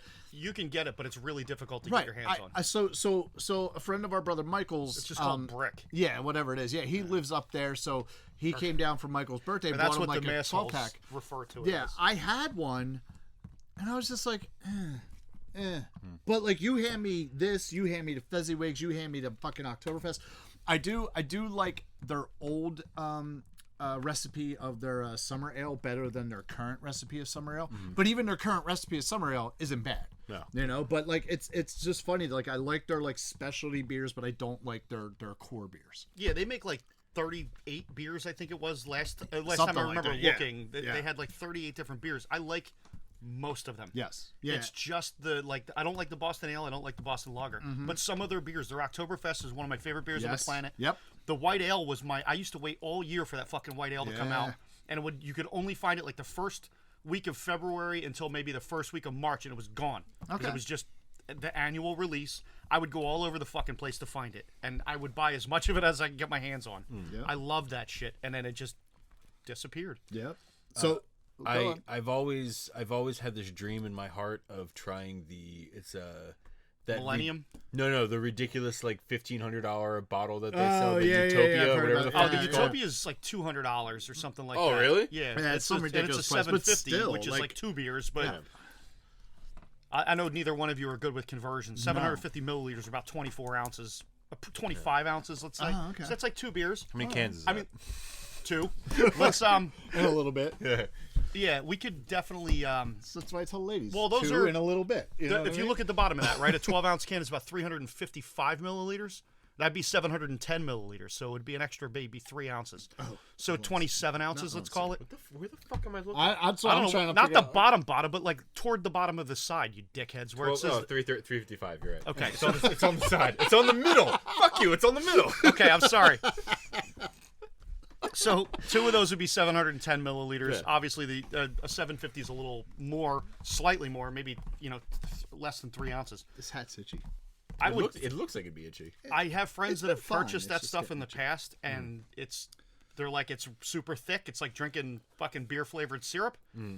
I would still like to try it. Like, Yeah. I'm down. I'll chop a bottle I with would you try one it. I would time. try Like, it, yeah. I'll chip in and we can split one All right, time. maybe we'll have to do that on the podcast. Yeah. So, all right. Find a bottle around Christmas time. Yep. So, Tom, it's time to make you cry. What is your least favorite thing about Christmas or bad Christmas memory? Oh fuck. I moved in my back. Man, I have so many bad Christmas memories. I don't. I did not have We don't have to get deep into it. I had a complicated childhood. Okay. I don't have a lot of good Christmas memories. Let's put it that way. And I have a lot of bad ones. And the only reason I'm bringing this up is Until because my like, daughter was born, or until I met my ex-wife, and when I met my ex-wife, she had a son who was less than 2 years old at the time, Yeah. and I started to like Christmas after that because he would get so fucking pumped for Christmas, and like Ryan's like that now. It's like that's their Super Bowl, and like I didn't start liking Christmas until I met my ex-wife and my stepson. Okay. All right. It's just a lot of bad Christmases until that point. You know what I mean? So Yeah, understand. I talk to very few family members, so yeah. So there you go. There you go. Yes, and which, by the way, Ryan is upstairs. I don't know if I mentioned this earlier. So when I ran up to grab the glasses, Regina had woken up for a nap and brought it out there. Regina loves Ryan. Good. They were Ryan- they were sitting on the floor. Regina's just on her knees, just looking up, just laughing at Ryan, and just My like, daughter was so super excited. fucking pumped to meet the baby. My daughter loves babies. She has 700 baby dolls at home. Nice. I have pictures of her when she was 2-3 years old, walking around the house carrying fucking babies around with her, like, or baby dolls with her. She always wants to be around the babies. Yep. So she was pumped to meet Regina. Yes. That's And why we haven't seen her since. Yeah. Hey, there you go. She was down here prior to Regina waking up, and she has not been down Oh here yeah, since. yep. The last time I was up there, she was actually sitting on the couch with Regina holding Regina, and they were watching Hairspray. Yeah, and it's going to be the best day of her life. Like, she's going to be a Hairspray fan now. There you go.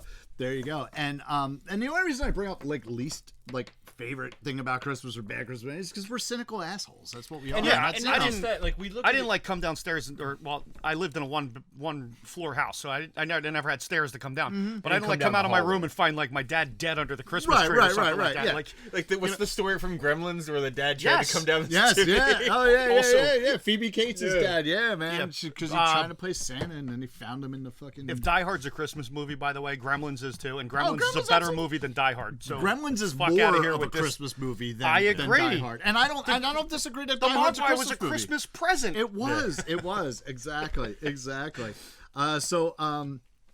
Adam, least favorite thing about Christmas or bad Christmas memory? I don't think I really have like bad Christmas memories. Like, if you want to get deep with it, shitty Christmas memory was the first Christmas after me and my ex split. Mm-hmm. Because it was like what are we doing? Yeah. You know, what are we doing with the kids?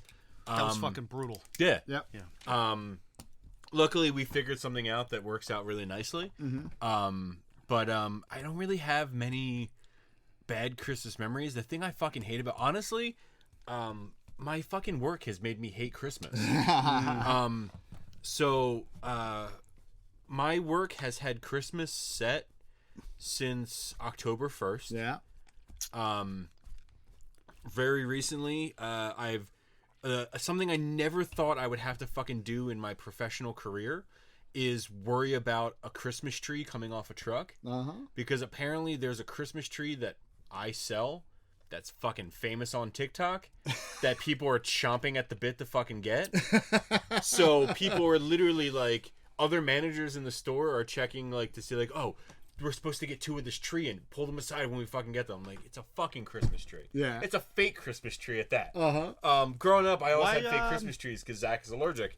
But Why is this famous? I don't because someone put it on fucking TikTok. Okay. I mean, good for you guys then. Yeah. I mean, I don't fucking know. you gonna like auction them off or something? No, that's the thing. Like it's crazy because it's right now. It's middle of November. We're recording this in the middle of November. It's late in the fucking season. Like anyone who like people have gotten their shit already. Yeah. So it didn't start really getting like I didn't know that it was famous until last week. So it's at the point now where like we're not getting any more of this fucking shit in. Yeah. Like we got 2 of them last week, and those are probably the last 2 we're getting. I'm too old to know how any of that shit works. I mean, Yeah. I know what TikTok is, Yeah. but It's Well, very us old people call it the Tic Tac. yeah. the TikTok. You gotta go on the the Tic Tac. It's very much like when my store came out with those giant fucking skeletons. Yes, those things are the tits. People were fucking lining up outside the store at like 3:00 in the morning to get them. It's the That's same fucking just like ridiculous. people are traveling like To drop 4 or 200 5 bucks hours. on a, Yeah, on a plastic 3. skeleton. They're fucking 3. They're I like, would They got sooner. one across the street from me. They I got one. guarantee It's kind of fucking cool, to but you. it's just like, When I was a child, I would have had one of those because I would have. Me and 3 of my friends would have taken one from somebody's house and No, fucking probably. ran off with Yeah, it. man. No, I'm telling you yeah, now. no, Yeah. yeah. yeah. So yeah, like people are like literally traveling like 3-4 hours out of their way to come find these fucking Christmas trees. Yeah. So my work is kind of, and it also, my first year with the company, come Christmas time, they played their normal radio that they normally play, but then like every 3rd song was a Christmas song. Yeah. Last year, every fucking song was a Christmas song, and I wanted to punch myself in the fucking head. So it's I think my work, I think my like a bad Christmas memory now is like the fact that like it's not even Halloween and I'm having to deal with Christmas bullshit. Yeah. Like yeah. Well, that's retail, which Yeah. actually leads to my like least favorite thing about Christmas, and it was basically working retail. Yeah. Was always my least favorite thing about Christmas because it's just fucking crazy and busy and stupid. But specifically with me, and I don't know why it is. I don't know why it. I have a theory, but it was actually December 23rd was always the worst year for me. I have fired so many people on December 23rd. I've either caught them stealing, they've pissed me off, like, because they were just fucking bad mouthing or whatever, and I had to fire them. They were shitty to customers, so I had to fire them. Just they didn't show up for work that day, even though they were supposed to, and I had to fire them. To the point where I've been out of retail besides Ottsville Record Garage. I'm sorry, is that OttsvilleRecordGarage.com? That is OttsvilleRecordGarage.com. I've been out of retail for years, and last year when I had a real job, I almost fired my shipping guy. Yeah. Because he was fucking pissing me off. But now here's what Maybe I'll you're say. just a cranky old bitch on December 23rd. Maybe every it year. is, and I'm going to say it's because that was the day I was no longer the youngest of the family, because that's the day our brother Zach was born. I say that is Zach's birthday. So But no, like last year, I will actually take blame for last year, because it was yeah, which one you want? One of your Belgiums? we're getting ready for another drink too, so I'm getting there. We're getting there. Oh, that looks pretty. Beautiful. I brought enough for you guys too. I've never had that one, but I've had like the. What Fucking do you hurry want up to tell and him have what we're one. talking about? Well, I was gonna let Tom do it. Tom's the one drinking it. I'm not a beer guy. I can't fucking pronounce it. Neither can I. Cherry chauffe? Let me say it. Here you go. Yes. Chaffee. Cherry chaffee. Beer with natural flavors and colored with vegetable juice. Oh, I'm pretty sure I've had like the regular because it didn't They dawn on have me like when, 4 different. yeah, it didn't dawn on me when you said Seven Dwarves on it, but I'm See? pretty sure I've had like the regular version of that. CHOUFEE. Chaffee. Chaffee. The word we can't pronounce because I'm not Belgian, so fuck do I know. That's the name of the brewery. Okay, there you go. But yeah. So I will say, like last year with the shipping guy when I was working a real job, is pissing me off. But I was up till like 2 or 3 a.m. with a at that point 2-week-old Regina. Do not blame that sweet baby. No, angel. it was not her fault. He definitely pissed me off, but Yeah. I might have been on edge because, she definitely was not the reason for that. But no, that was always my least favorite thing, and it is kind of sucky to fire someone like right before Christmas. Well, it's actually funny that you mentioned this. Not if you're a dick. Well, yeah, but still, even the people that were dicks, and even No, the I meant people that not were if still, you're a dick. Oh no, I'm a dick. Yeah, but like So, I still I'm felt saying, bad. If you enjoy firing No, people, no, then that's the fucking best time. I don't- Arguably the second best day of the year to fire somebody. The first being Christmas Eve. Yeah, I don't think I ever enjoyed firing anybody. I No, I fired a had bunch to- of people. I had to get rid of a lot of people over the years. Yeah. At several jobs, and I fucking hated it. Even when they were complete Yep. fuck ups Yep. and jerk offs, I still didn't want to fire them because I Yeah. don't lack empathy. Yep. So Like- I am So you said getting rid of people around the holidays is bad. It may or may not be a thing. I will neither confirm nor deny.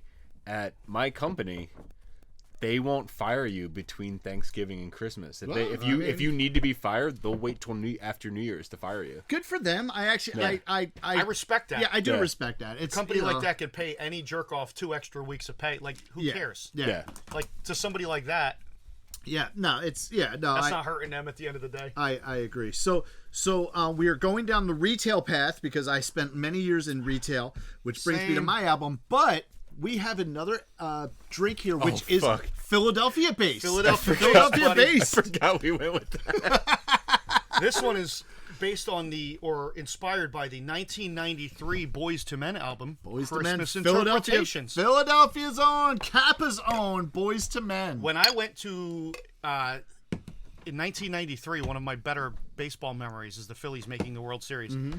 Not also fuck Joe Carter for ruining my childhood, Joe but Carter. Did you notice actually? it was a good in the pitch though. NL I'm not mad Oh, at Mitch Williams. Just Mitch in- Williams threw a dick high fastball in the inside half of the plate, and Joe Carter fucking Yes, destroyed it. Yes, but in the NLCS, they were showing the fucking like with the Phillies fucking That- Diamondbacks. They're dude, showing the fucking card. I'm like, fuck you guys. TBS Ugh. couldn't fucking been more. They could not have been more anti-Phillies. But the guy who owns the fucking network owns the Braves. Yeah, Of yeah, course well, he's gonna be Well, yeah, anti-Philly. because he's all pissed off because we fucking Fuck own the him. Braves in the playoffs. Fuck Yeah. the Braves. And his wife's a cunt.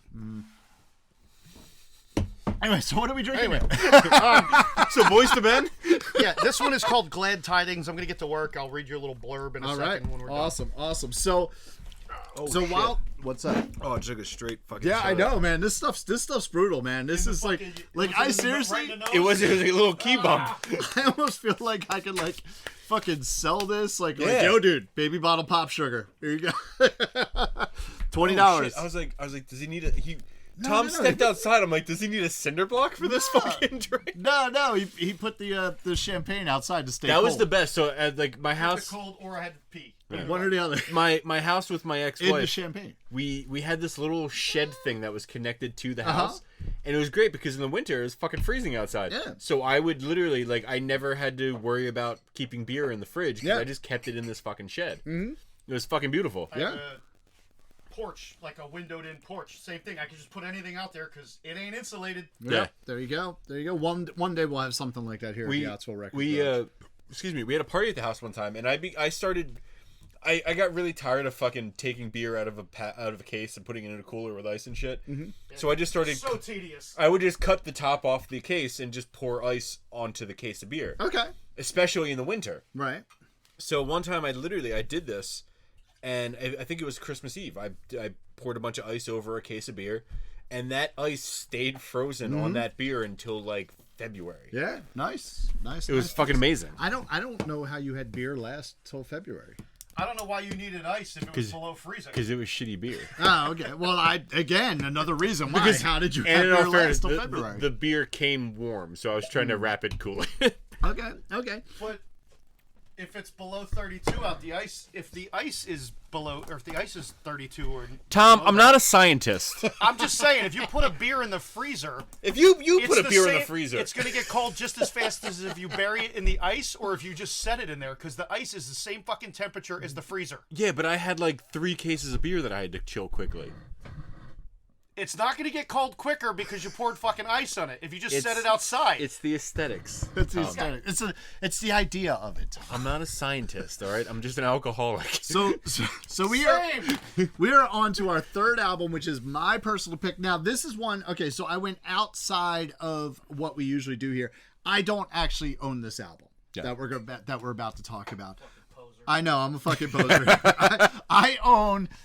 I think- probably another 20 to 30,000 albums, but I really I think don't own this one. We need to invest in a lap mic for Tom when he's making Yes, drinks. yes. For all of the I'll wear the little Britney. for all the snarky shit that he says while he's making drinks. Exactly, and then for you, so that Yeah, we I can actually lean back in the chair. Yes, exactly. So, but this album here that we're going to talk about is Neil, and it's a very specific one.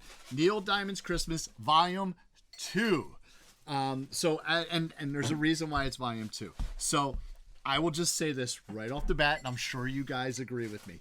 This is a horrible album. This album sucks. It does. It does. It's not that it sucks. It's just it's a fucking it's a bullshit Christmas album. It is. It's a fucking snooze fest. It is, Yes. and it's not horrible. terrible. So the question is, why did I pick it? Why? Why did I pick it? Okay, I hope this associates back to a bad Christmas memory where you were beaten savagely or something. Being with a like bag that. of oranges while listening to Neil Diamond. It's true. It's true. Now that the skipper's gone, I don't have to worry about that anymore. Skipper. So, all right. So as mentioned, I worked retail. I worked retail from the time I was 16 years old up until my mid 20s or so, and in and out of retail, different locations. I worked for big box stores. I worked for mom and pop shops and whatnot. So You worked for Guess. I did work for Guess. I worked for Guess Jeans for a little while. I worked for PacSun. I worked for Lectors, which is the home goods store that's no longer around. Doesn't sound anything. I've worked for the Gap.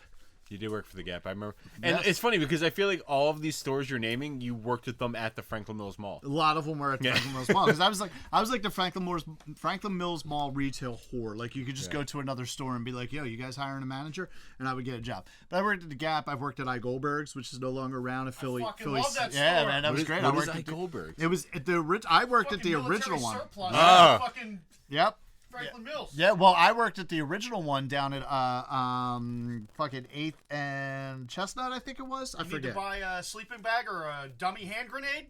Got you covered. Yep. And then you could get a pair of Dickies and a pair of Nikes as well. It was great. That's what's Love fucking- that fucking place. yeah, no, that place was good. I see. I need that kind of store because what I want to do is buy the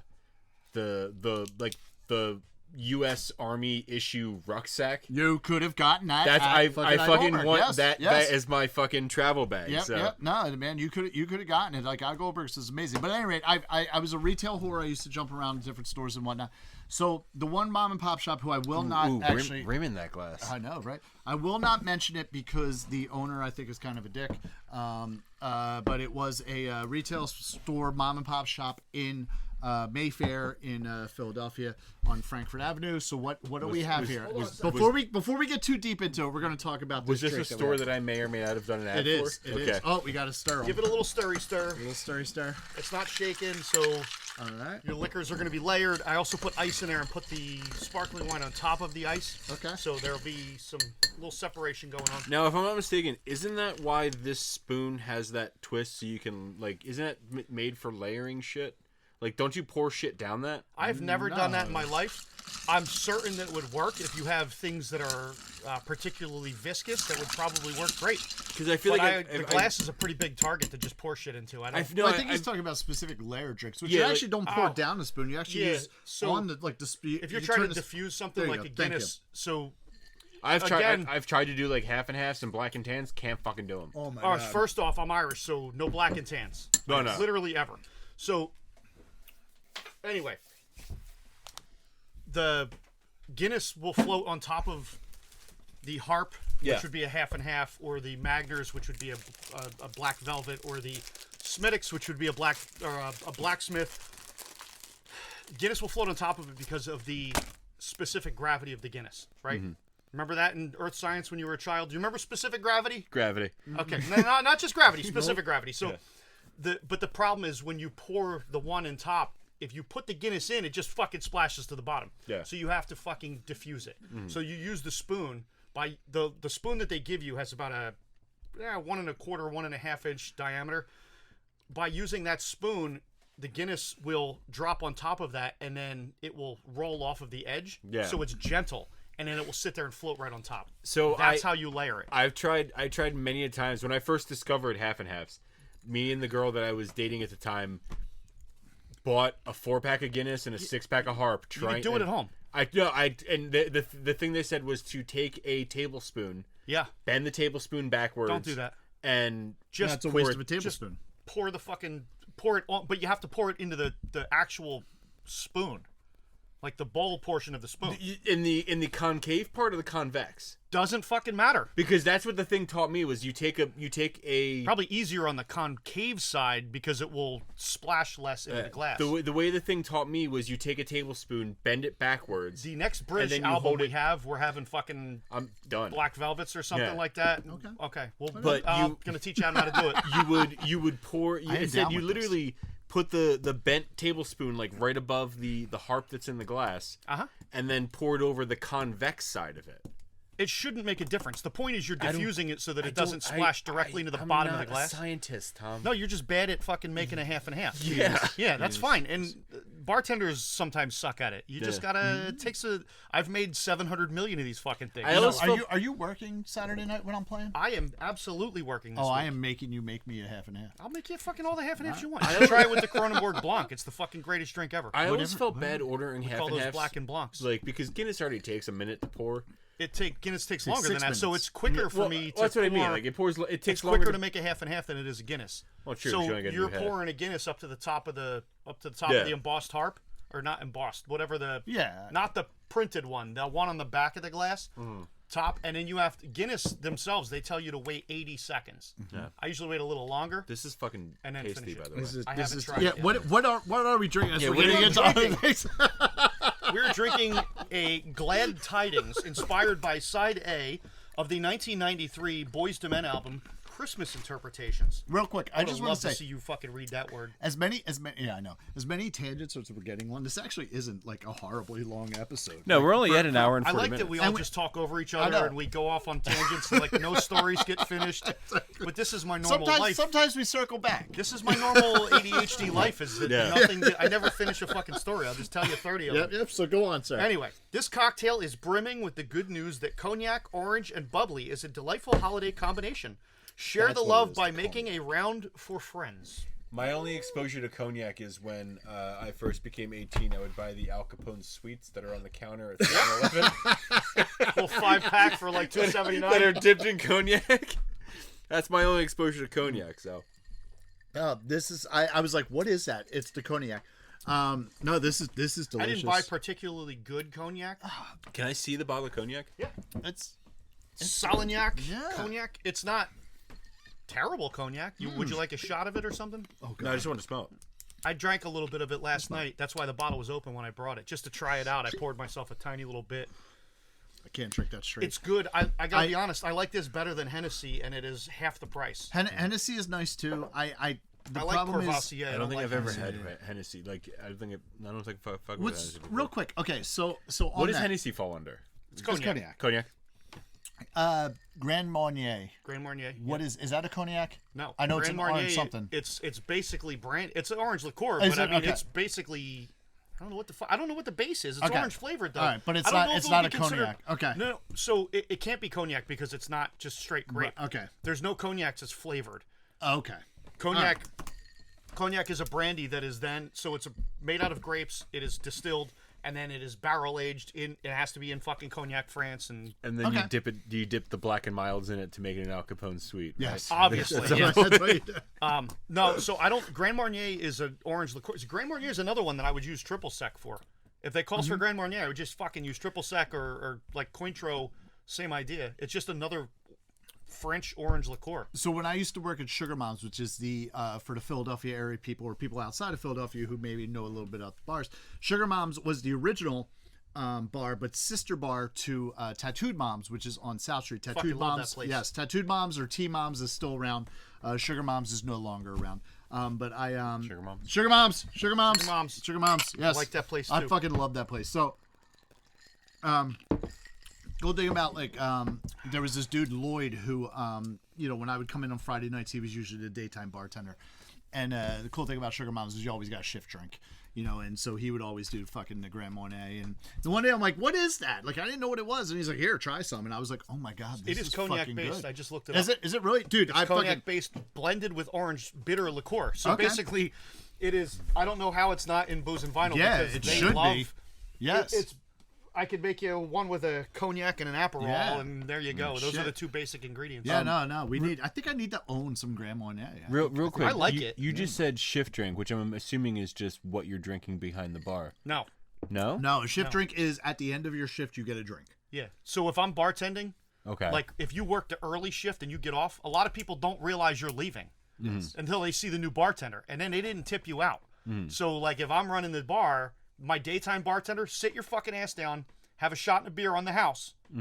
That's your shift drink, because people are going to see you sitting over there. And the one shithole bar I used to work at, I would make 30% of my tips after I got off of work because people would realize I was done. I'm like, Oh, oh okay. shit, my bad. Oh, hey, here's a, and they would come over and give me money. See, like all of the piece of shit, all of like the shitty dive bars I go to, they're really good with like, hey, so and so's coming in, I'm gonna close out, and then we would take care of them at that point. Yeah, but it's... I usually do too, but when I'm tending bar, I don't go around and like solicit tips. Like I feel Yeah. like that's like the titty bar where they're doing Yeah, the Not, dollar not, parade. not even soliciting tips, just closing out the current tabs. No, so So the you bar can I work keep your at right tab now, open. we don't fucking have tabs. Yeah, you don't have tabs, yeah. We don't take cards, so Yep. it's cash only. Now, I mean, I will write a tab for people that are there. So this is the nog. This is the Tiernanog I in said, Trenton, when- the legendary Tiernanog. If I in ever Trenton. come to this bar, just write a tab for me because I hate the fact We that got I an can't give a ATM card. in there. Okay. They do. Yeah, so Lloyd used to drink the Grand Marnier with all of his shift drinks. I used like to, Grand Marnier. I with- didn't realize it was cognac based. Yeah, with when I was the cook, so it was midnight we could start drinking. And that's so it was like, all right, cool. The bar, Let the games begin, yes, fuckers. basically the kitchen was closed at 1 anyway, so I was fine. The bartenders and the bar backs, they could also start drinking at 1 a.m. or noon or midnight. But it was what it was. But yeah, I used to get the beers that come midnight and but Lloyd when he would finish on Fridays and I was coming in, he was doing the Grand Marnier. I was like, all right, cool. So Wait, another real quick question, just because I don't know how the world works. As I have 11 children, but I don't know how the world Yes. works. as a current busy bartender and a getting women former pregnant. bartender, how does it work when someone tries to buy you a shot? Are you allowed? So are you allowed to do a shot? I'm allowed to. My bar owner is pretty fucking cool with that. It depends. But I on don't the want to bar. get fucking mangled when I'm working. No. So what I'll usually do is we have chips. We have domestic and imports. Most of the shots, like I drink Powers Irish whiskey. It's $6.50 for a pour of that, like an ounce and 3/4. I will tell people, like, you could buy me one. I'll just take a chip. I'll throw it in my tip jar. I'll fucking drink it later. And that's what I do. So they can pay for it. I'll take the little chip and I'll throw it in the fucking jar right in front of them. I do that because, like, I'm not saying I won't have a pint when I'm behind the bar, because I will. When I change a keg of Guinness, we go through more Guinness. Since 1991, our bar has been the biggest seller of Guinness in Central New Jersey. Right? We still are. Yep. Every time I change a pint or a keg of Guinness, which is usually You'd be surprised by daily. the attendance of when I'm playing there, but yeah. Yeah. It's almost like they know you're coming and they're like, all right, I got plans. They all schedule their colonoscopy for fucking Saturday nights when Paul's playing. Although, you did play, so you're playing in the worst months. July, August, September, October are fucking terrible. I didn't play there all summer. You played in July, didn't you? No, I didn't play there all summer. The last time I played there was in April. Really? Yeah, but so the owner, I don't want to mention because he's a fucking Boston Red Sox fan. That's a good point. Yeah, that Todd, that motherfucker. He. I like him, but I like him too. he does pay me, so. He does. No, I remember messaging him in like March. I'm like, yo, like the last date we have booked is like for like April something. I'm like, do you want to do anything else? Oh yeah, I'll get back to you. And then in like July, he's like, hey, aren't you playing tonight? I'm like, no, I'm not fucking playing tonight. I'm not playing until fucking whenever. We have no dates. He's like, oh. I'll always like Todd too because he headhunted me. He used to come into a different bar that I worked at, and he like caught me outside one day. Hey, would you want to come and work at my bar? Nah, Todd's a good guy. And I know like there's like some weird things because like the whole history of Tierno of Billy Briggs and God rest Billy Briggs. Yeah. Nothing bad to say about the man.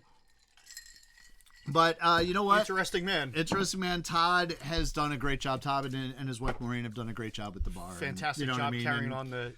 And the character is the same as it always was. Exactly, and that is the thing. That is the thing that hit me the most about that. Is like it's like they took this bar, they bought this bar. This Boston motherfucker bought this bar, but left all of the fucking Eagle shit up. Oh yeah. Do you Can you know imagine the fucking revolt? I know, but like, how easy would it have been to be like, knows. "Fuck you guys, I'm putting the pictures." He knows. He knows where he's at. He knows where he's at, and he understands the history of the bar. He lives in Central New Jersey too. Yes, but then has expanded on that and made it a good place. So Yeah. I think that's great. They've gone out of their way to keep the character of the Yes. place the same because. For me, tending bar, when I'll look up, I'll hear the door open, I'll look up and I'll see like two old people walk in and they start doing they're looking around. I know I'm going to hear a story about Billy. Yep, absolutely. I'm going to hear a story about Absolutely. their experience when they used to live here and they used to come in every day. Or that picture on the bar where Yep. they knew this guy and that guy and this guy Let and me this tell one you dead about hair. And, absolutely. we've got pictures of fucking Jerry Adams in the bar. Exactly, Like exactly, this is how yeah. authentic our bar is. Yes. When Jerry Adams is here, he stops at he's going to the fucking United Nations and then he's stopping, he's stopping at the Tierno on his way to the fucking Philadelphia airport. Yes, he is. Yes, he is. So, or we've got a picture that's at the bottom of the stairs. That's people are like, who are these fucking weirdos sitting at the bottom of the bar? That's the Wolf Tones. Yes. Yeah. Yep, Legendary Irish band. Yep. But a little bit off topic, which is okay because that's what we do here. Yeah. Back to Neil Diamond. Diamond, Christmas Volume yes. 2. Got to bring it back, right? So, all right. It's So not the Wolf I was working. Tones. I know. I was working in retail. The manager who was like above me. I opened up the one store, but go I ahead. have a question about Neil Diamond too. Go ahead. So you mentioned Bad Religion being that they are. Greg Graffin is an atheist. Yeah, they're right? they're punk rock and But fuck Greg Graffin is an atheist, and anti-establishment, again, yeah. he is a. Well, it's not even that. This man is an atheist, and he teaches evolution at fucking UCLA. Neil Diamond is not an atheist, He is not. but he did a Christmas album. I'll get it. I have that. Okay, I have that I ready. was We will gonna get say. there. We will get there. We'll Okay. get there. So the manager. was my question. Yes. So the manager who I worked with would basically bring this in at Christmas and play it fucking constantly. He would put it on. We would make fun of it, especially like Neil's exaggerated pronunciations of stuff. I love the way he says Bethlehem. Oh, Bethlehem and Hallelujah and like Really, he enunciates a lot of stuff. The that he doesn't Christ child and you know what I mean, and like all this stuff. And it was like the worst fucking thing. Which brings me to my next Can point. you never say Christ child? Like, it made me Oh no, made me I'm going to because uncomfortable. I'm going to say it again because I liked the it. funniest thing about Neil Diamond saying the Christ child was that Neil Diamond is Jewish. It sounds like you're almost trying But to I do. mean, It sounds Jesus like you're doing Christ a bad Bob Dylan impression. Oh, when I you're know, saying but it. that's what this was. But Jesus was a Jew. He so was a it's Jew, Okay, exactly. Singing about a No, fellow Jewish person. But he's not because the Jews don't believe in Jesus Christ as the Savior of the world. No, he wasn't. He was just a guy. He was Yeah, just he some wasn't the dude, Son of God. You know what I mean? But that's the thing, and he's talking about like little Mary and Wait, he was away in the yeah. manger. You and, know what like, this? You know what this whole album made me think of? The whole time I was listening to this album, I was waiting for that song that he made about E.T. to come on. what? Yeah, you know that fucking song? What? Heartlight? Oh God! Is this another bad dad joke? No. This is a legitimate thing. You don't know this? No, I don't. Neil Diamond Keep wrote talking. Heartlight Keep- about I only have fucking- one good Neil Diamond. Keep Oh, talking. Jesus. Keep talking. I'll For bring me, it. I'll it's Google it. Coming to America, and I'm there. We go. We're coming to I America. love that movie. And listen, here's the I thing. can't I not don't like Neil Diamond Yeah. because of that song. I don't hate Neil Diamond, but like this He does album, ham it up on that album. This album, all of these Christmas albums that he puts out, he even put one out last year.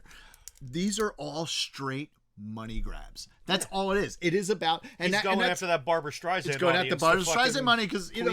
Please buy my record. Heartlight is a song by Neil Diamond and Carol Bayer Sager, and her then husband Burt Bacharach. Ah, okay.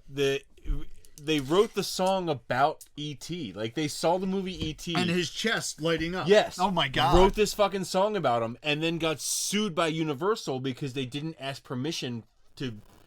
How can you Fucking- sue somebody for writing a song? Well, no, Yeah. because they talked about like the likeness of the character Oh, and stuff did they? like that. I Yeah. never listened to the lyrics. What's funny? Oh, so speaking of It's chest literally- lighting up, you know what? Fucking Regina is way into right now. Care Bears, Teletubbies, Teletubbies. Yeah, that's what's Teletubbies. up. She's all about the Teletubbies. That painting hangs on my wall right now. That I is bought at Art beautiful. all night. That is is the great. That is the Sacred Heart on ET that It is- Tom was just showing yes. there. Yes. That is pretty awesome. Can we They- get that in the garage? I mean, I paid like $240 for it. You're welcome all to. right. No. When I saw it, I had to fucking have it though. But, well, while listening to this album, I was just waiting for fucking Heartlight to come on, and like, it's such a goofy thing that that fucking Neil Diamond saw E.T. and wrote a fucking song about it, That is and pretty then got goofy. fucking sued over Yes. it. Like, So Probably in the like, same vein as his. He's got a little Gene Simmons in him. He's like, Yeah. yo, I can make $1 off of this. Let me try to. Exactly. This thing's popular. Christmas is popular. Let's make some money. and that's the whole thing. But like listening to this album over and over again, it's one of those things that are so fucking bad. And this album is horrible. This album is so bad. But it got to a point that despite how bad it is, I started looking forward to it. I started looking forward to every Christmas him bringing this album in and playing it. You know, That's Stockholm syndrome. I guess. yeah, You know, that's what it sounds like. it's you know, it got to a point where it started to be fun and we embraced it for all of its horribleness and novelty, Oh, yeah. especially like the Christ child and bring me the figgy pudding and all that kind of shit. And like, That's fair. you know, so There's know, some things that are shitty that like I'm Exactly, okay with. it's just like- but it's- I know they suck. It's almost like the cult following around. It's almost like the cult following around The Room. yes, It's the worst fucking movie ever made, but people fucking love that the movie. Yes. Or here's a better example for people who don't know about The Room. Pizza Hut pizza. Yeah. Is absolutely Garbage. Fucking garbage. It's Yeah. the worst pizza If ever. you compare it to everything around here. Yes. Even But- worse. But Pizza Hut sometimes wings. But if you're Yeah. but if you're in the Midwest, Or- a Pizza Hut pizza is the best one you're gonna find. or Seattle, Domino's is the Dude, best when I you can lived in find. Phoenix, Yeah. like the pizza, your options were fucking Papa John's, Domino's, I don't. Pizza Hut, Little Caesars, Ooh, I like and Little they had one Caesars. called fucking Peter Pan or Oh. Peter Piper, Okay. whatever. It was like a Chuck E. Cheese, but Peter they had Piper beer picked there. peppers and he did rhymes. Dude, it was a Humpty straight Dumpty fell down. Exactly. And he He's felt on fine. time. yes. Okay. Check me nibble was nibble. He was It's quick. just like a Chuck E. Cheese, and they used frozen crust. It was like a fucking Tombstone pizza, and Yeah. that was it. So your best option was Pizza Hut. I don't want to live If in a you world were- where Domino's is the best option. of Domino's pizza. was not the best option. Pizza Hut Dude. was 100% the best option. What's up? Yes. We got a dog thing going on Ella's here. got a Yes. poop suck, We got a ladies and gentlemen. dog thing coming on. Running here. around the room, just- we have, just so you guys know, what we have is just walked in is Ryan, which is Tom's daughter, and the beautiful Regina, and my wife Katie. Could you do me a favor and take care of the poop while I'm talking about the Neil Diamond album? I got you. All right, thank you. Wow. Thank I you. was going to tell you no, absolutely not. I'll drive home first. No, that's why I didn't ask you. This poor guy. Hey, you know what? He's family. But like, so this album here. What do you have to pay him to get him to deal with that? Oh, the secrets I have on this motherfucker. Okay. You have no So you're idea. like, yo, go handle this dog turd. Exactly. Okay. But no, this is one of those albums that, like, you know, when I listen to it further, you know, or actually when I listened to it this week, I started laughing because, like, I thought about Dude. the jokes that we made about it and the exaggeration and like it's like just like thinking about like my coworkers who I did really like. I didn't like the owner of the business, but I loved my coworkers. They were good I've people. worked with so you many know? good people at such shitty jobs over the years. Yes. And I think about that a lot. Like, man, I hope that guy's okay. Like, or that Exactly, lady was exactly. awesome. And I don't know how that's- she put up with this jerk off Yeah. that we worked for. And so the manager who used to bring this in, here's just an example, and this is one of the reasons why like I kind of look fondly on him and this thing. So this dude here like knew that, like, because I worked there from like when I was 16 till I was in my mid-20s, right? I worked Okay. there for about 20 years, on and off, like in and out. Wait, so you went from your 16 to mid-20s in 20 years? 10 years, sorry. Okay. I was gonna say, wow, Paul. I've aged a lot. That's There's- why you say you're only 47. Yes. So no, but so what was cool was like he realized like I had to grow up really fast when like, you know, like my girlfriend at the time who became my ex-wife, you know, I was Yeah, we kids. yeah. You guys exactly. impregnate women we early. started, yes, exactly. Yeah. But like he used to do things like Friday nights. He used to take me to this one restaurant in Jersey, and like would be like, you have to get this, and this because you know you've never lived and you need to experience. Oh, hello, Ella. Ella is now in the house as well. You know, Does she got a? so Is there a turd hanging out? did you get that? There was nothing hanging out. She got it herself. All right, cool. Thank you. So, but yeah, so he used to take You're me. fucking trooper, Adam. You are. That's what I show up. Paul feeds me. I feed delicious him. meals. Yes, which we have a delicious meal after this too. But no, he used to take me to this restaurant and like be like, you need to try Beefeater gin. You need to go to Cool. Beefeater gin and tonic, and you need to Can't argue with eat that. these peppers and cheese, and you know, don't get that, get the steak. Try and these you know what I things, mean? you're a dumb fucking. You're a fucking child. When Exactly. You're 16, I don't what the know fuck shit. You don't know anything about anything. Yes, and he told me a lot of good stories. And when I so this is one of those albums where like as I'm listening to this, and this is So this is purely nostalgia. It this- has nothing and- to do with the music on the album. exactly, and that is the beauty of The I- music is It irritating. is horrible. Yeah. But I think that's kind of the beauty of Christmas music. Isn't that what Christmas music is for? Is to put you in a different time, a different place. Whether that be as a child opening up a gift that you like really love, or as an adult looking at your child, or just thinking of those times where it's just like, man, this was good. This is happiness. This is I have plenty of family. experiences. I'm sure that nostalgia, like, kind of spackles over the shit that I don't like, Right. and makes them a little better for me. That maybe other people wouldn't understand. Exactly. And exactly. And that is why, like, when we talked about doing this, that is why I was like, this has to be the album This has that we talk usurped about. the fucking Joshua Tree on my list as the album that I listened to this and I'm like, why has Paul done this? What have I done to Paul? Like, Exactly. that's what I Exactly. thought when I had to, you know. And that's the thing, and that is this album. It's horrible. It's fucking horrible. It's exaggerated, and it is. His singing isn't even that good. Neil Diamond actually has a beautiful He's got a voice. beautiful voice. A beautiful Yeah. voice. On this album, it's not good. Yeah, he's It's not really not so good with when it comes to Christmas You know what I mean? songs. But like thinking of those thoughts and those memories and that is what this album is for me, and that and in a lot of ways that is what Christmas is to me, is thinking about the past and the people who maybe aren't with us anymore, Me making or other people that you don't sad talk to by making them yeah, do that things too. I like. You know, exactly. So so that is why this is on here. So what you were getting a turd out of my dog's butt. So what are your You know, thoughts on this album? as usual. When I was listening to it, I was just like, all right, Paul likes before knowing the backstory behind it, I was like, all right, Paul likes some really terrible fucking Paul songs. likes generic Christmas bullshit. Like that's what it made is for It's music. Oh, it is. Yeah, it is it's- absolutely. It is. It is. This is the said kind of that. shit that they would play overhead at my store. Yeah. Yeah, Exactly. I'm sure Generic you've heard Christmas several of those bullshit. songs. Lay in the manger. You've definitely heard several of those songs at work. It's And just it is so bad. So have I. It is so bad. if you're in the Philadelphia area and you put on B101 during Yes. the Christmas season, I don't even think it's B101 anymore. This is what you fucking hear, and it's whatever. It's fine. It's Ooh. Christmas bullshit. Sorry, guys. There's another old Fezziwigs in here, and I am taking It is super fucking generic though. Yeah. And like and Yes. I hate the way he enunciates certain fucking Oh words. my Yeah. god, it's so bad. It's so exaggerated. He It's like, so horrible. He like fucking hams it up, and I don't. Mm-hmm. Thank you for Yes. that old Fezziwig, by the way. That Yes, shit was that's- good. That's good. I'm sorry. I know there were four. You gave me one of them, I'm good. I love I the brought old enough of these Fezziwig. for you guys to There you try, go. too. I'm gonna try that. I'm definitely gonna try that. I'm skeptical because I'm not a fan. Like I hate Mad Elf because I don't like cherry shit. This one's not super cherry Not flavored. super cherry. Okay. You can taste it, but it's not like super. No, here. Let me smell it real quick. Oh, Before I test. open one. Smell test. You can try it if you like. I fucking trust you. So as we get into this, I need to give a disclaimer. If you are listening to this Thank you. podcast with your children who love Santa Claus and believe wholeheartedly in his existence, you may want to pause us right now, or just like kind of like In all fairness, fast forward. you a probably little shouldn't have worded it like that if you're warning people to turn it off because we're gonna say some shit. bit.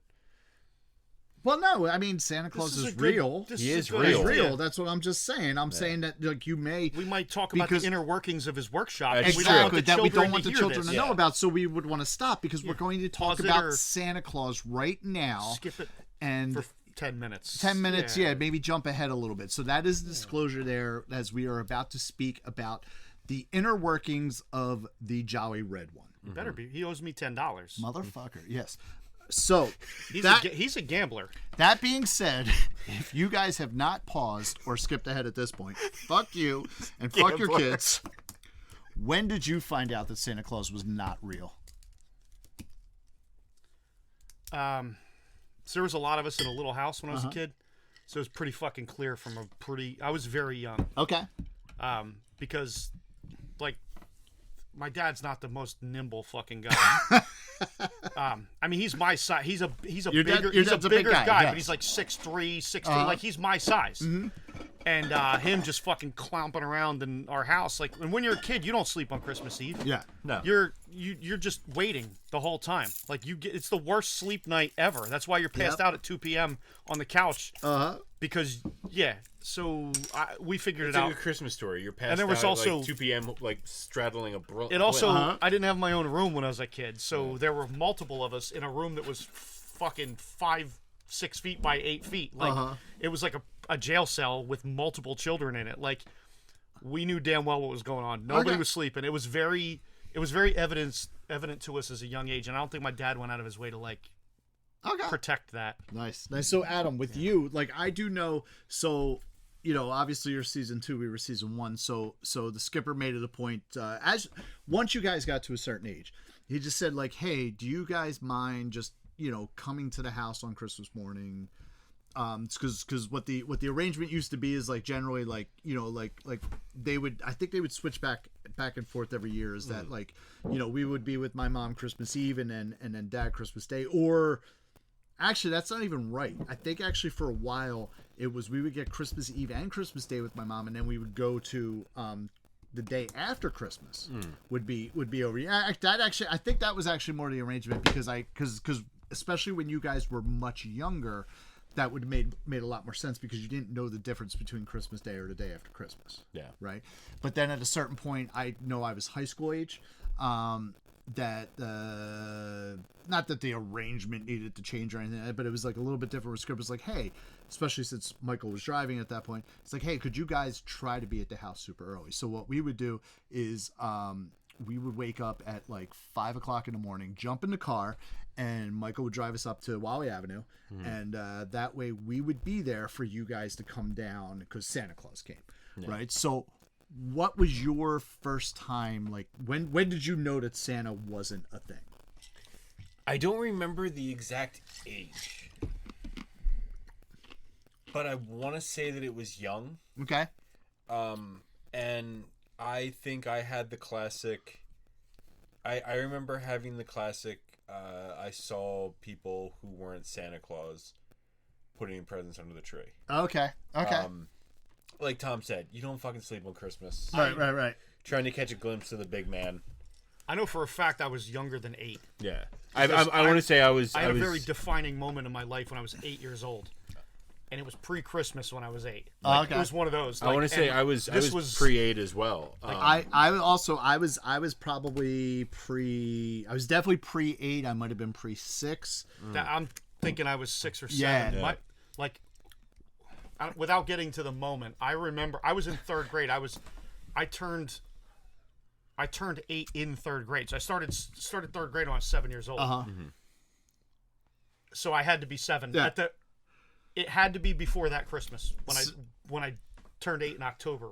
So Okay. it was before that. So Yeah. I was maybe 6 or 7. So fucking Brian, he was the one who fucking ruined Santa Claus for me. And here's how the story fucking went down. This fucking dude. it sounds about right. We're sitting there. Obviously, I'm the youngest of season 1, and we're sitting there. Me and Brian at the time, we shared a room. We actually even shared a bed. And That's hot. yeah, I know it was right. So we're going to bed Christmas Eve because what my mom used to do. The deadpan on Tom's face. It's hot. So we used to go to bed Christmas Eve, and then after Santa came, my mom would wake us up, and then we'd go open up our gifts, and then go back to bed, and wake up at whatever time on Christmas morning. So we get into bed, and of course we're not sleeping. As you said, it's the worst fucking night of sleep for any kid. And Brian's like, "You're gonna get the Ghostbusters for the Ghostbuster figures for Christmas." I'm like, Fucking sweet. you don't fucking know that. I'm like, yeah, I My do. favorite movie when I was a like, kid. I was like, Fuck what, yeah. what are you talking about? It's like you're getting all 4 of them. You're getting a Slimer, and you're getting Ecto this. 1? And I didn't get the Ecto 1. Oh, He's man. like, and you're getting this, and you're getting that. I'm like, you don't fucking know what Santa Claus is bringing. He's like, there is no Santa Claus. I was fucking with Mom when she bought them. I'm like, fuck you. No, you weren't. Like, oh yeah, yeah, what I a was. dick. And he's How- like, and you're getting this, and you're getting this, How much and you're older getting this. was he than you? 2-3 years maybe. That's it? Yeah, it wasn't much older. He's like, you're getting this, and you're getting How- this, and then you're getting this, and then Wait, then- how developmentally delayed were you that she was shopping with a kid who was 2 years older than you? Tom, this is Paul we're talking about. No, I know how you read. I know. I've seen your reading and writing. But I'm saying, like, were you like? Do you see You the could've hat been- he's wearing? Yeah, this were you, is Paul we're were talking you about. 16 and he was 18 and he was like, "All right, look, dummy." We got, I was not that old. how the fuck is he only 2 years older than I you? don't But he know. already I don't know. knew. This 2, was 3 3 years years old. ago. Wait, She's it was- like, I was with Mom when she bought the Ghostbusters, asshole. He's been dead. I was at the flea market He's with been- Mom when she bought him. He's been dead for like 15 years, but he told me 2 years ago. Fuck, it hasn't been 15 No, years. it hasn't been. It's been. I was The in ghost college of when he Christmas died. Actually, past. it has been about that long. Yeah. No, I was in college when he died. I don't know. Whatever. I graduated It's been high a while. school in 08. It's been more than 10 years. I know that much. Fuck, am I old? You are. You are. But at any rate, yeah. So Yeah. so at any rate, so he's and I was like, fuck you. You don't fucking know. You don't know. Christmas fucking Santa Claus is real. And then of course, Mom comes up. Look here, pudding brain. Yeah. Hey, wake up. Santa Claus just came. And we went downstairs and I opened my gifts and I just look at him and he's just looking at me like, Yep. fucking told you, right? I fucking and I'm like, God damn it. So that is how which in a way is kind of a awesome way to find out that Santa's not real. Like, I think I would have rather had my brother been like, "You're a fucking dick because you believe this shit." I like that my daughter know? still. Oh, no, absolutely. If I believes was gonna, that. if I was gonna have Like, to, she just turned 8 in September. I love that she still buys it. Yes. She still buys the Yes. Tooth Fairy and the fucking Easter Bunny. And I'm sure on some level she doesn't because she's super fucking Well, smart. yeah, she is smart. I feel like there's a certain But- point with kids where I think she's hedging her bet though, because maybe if she feels like if she Oh, so- if she so- fucking yes. comes clean, Yes. like Santa's not showing up. see that's the thing. Like that's my favorite I part know. about kids. I know for a fact my stepson did this for years. They Yes. all hit that age wasn't where it's buying like, shit, oh, if but I he's like, if yo, I I know need- I if need I let presents. them know that it's not fucking real, I'm not getting shit. yes. Yeah, there's so, always going to be that age. So that happened with my oldest Kelly. We were sitting there and we were I was married before, and we're walking around Kohl's, I think it was. It was me and my ex-wife and the 3 kids, and we're walking around Kohl's, and she sees something. She's like, "Oh my God, I love that. That's so awesome." She's like, "Can I get that for Christmas?" she was at that age, like I forget what age she was. Yeah, the 8, 9, Like 8, 9 somewhere age in where her, it's somewhere, like, yes, where you know it's just a matter of time until some jerk off at Right, school right. fucking ruins it. somewhere in that age. And she's like, and my ex-wife, like, who, it's funny because there was a time, especially when our oldest was the youngest, she actually, my ex-wife is a staunch atheist as well. She said, we're not celebrating Christmas because it's Devout religious. atheist, if Yes, you will. devout atheist. And I me. said, I work in retail and it's commercialized, so we are celebrating Christmas because it's how we pay our never bills. take that from my child. Yeah. Exactly. Like, how are you going to do? Everybody else at school is going to have Christmas and we're yes, not. Are you yes. fucking kidding me? Exactly. But she was like, I don't when give I a fuck about. when I put it that way, she was like, all right, fine, Yeah. we'll do Christmas because I don't give a of fuck retail. about Yeah. the religious aspect of it. It's Christmas. Exactly. So we did it, but so it was cool, and this is what my ex-wife did. She sees this clock. She's like, I guess you're gonna have to ask Santa Claus because we can't afford that right now. Whatever it was, I think it was a clock or something like that. And she was like, okay, all right, like whatever. And so my ex-wife gave me a look. They walked away. I grabbed it. I went to a fucking counter and I bought it. And then Christmas morning, she opens it up and sees it. She's like, oh my god! And she kind of looks at us, and we're like, you still believe? And she's like, I don't know. And she's like, did you go buy this? I'm like, yeah, we did. I went and bought it. But you know what I mean? So that was like the last. But so she discovered it because she was smart enough to discover it. You know what I mean? But yeah, like I kind of feel in a way, and honestly, the way I found out there was no Santa Claus was kind of the perfect fucking way. Like that is If you have as to we get- talk about our brother Brian, that embodies Brian right there. And if you have to get told, So he's that- just a dick, is what you're saying.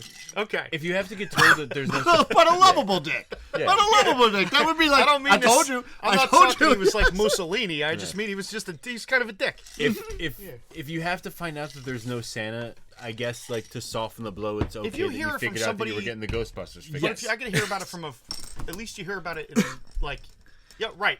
I will I got say all 4 Ghostbusters yes, and exactly, Slimer. Exactly. Yeah. I think Right, I but was if you hear probably about a it from little somebody- too young But if to you hear know about at it that from, point. at least you But got it you from know, somebody you love. Like you didn't get it from some just dickhead at school. Exactly. Who's like, oh, Santa's not real. Fuck you. Like, because like that could be.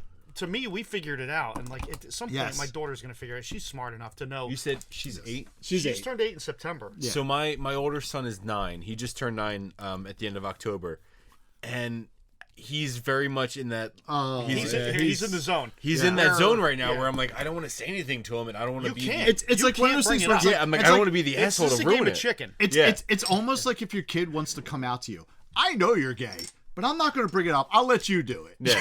You know what I mean? It's like you know, like yes, I compared a child coming out to their parents to knowing whether or not there's a Santa Claus because I don't think there's really that. gotta think it's a lot harder to- It's probably harder, Probably but it's not that probably, different. Probably many times harder to fucking come out to your parents than it is to tell them you think Santa's not real. Like that's easy. Oh, yeah, I yeah. think this imaginary man is fake. Exactly. Well, okay. Like yeah. All right. So, favorite or best Christmas gift ever? See, and I'm sure you guys both have kids, so maybe you guys will agree with me. I had my first very, very young. You were like 7. Yeah, my daughter we, was. We talked about this when you were trying to fetch a dog turd out of a moving dog. Yeah. That the Weiss kids they get it done early. Yes. They crank them out early. Yeah. Like Yeah. you guys are not. I'm pretty sure you guys. There's like a city ordinance in Philly where you guys are not allowed to graduate from high school unless you have a baby. That's Yeah. pretty. that Pretty how it accurate. works? Yeah, I think that's accurate. Okay. So I haven't cared about Christmas or my birthday for 18 years at this point. You can't. Yeah. When the kid's born, Once you have it's not kids, it about doesn't you. matter, As soon yes. as the first baby's born, it ain't about you anymore, and Yeah. that's it. It's So over.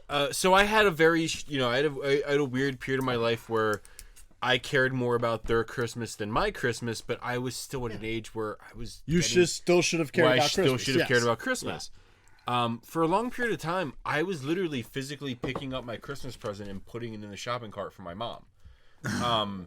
So probably like best Christmas present was throw a rock at any of the instruments I own. Okay. Because for a while that's what it was. It was birthday and Christmas. One year for my birthday I got a mandolin. That year for Christmas I got a guitar.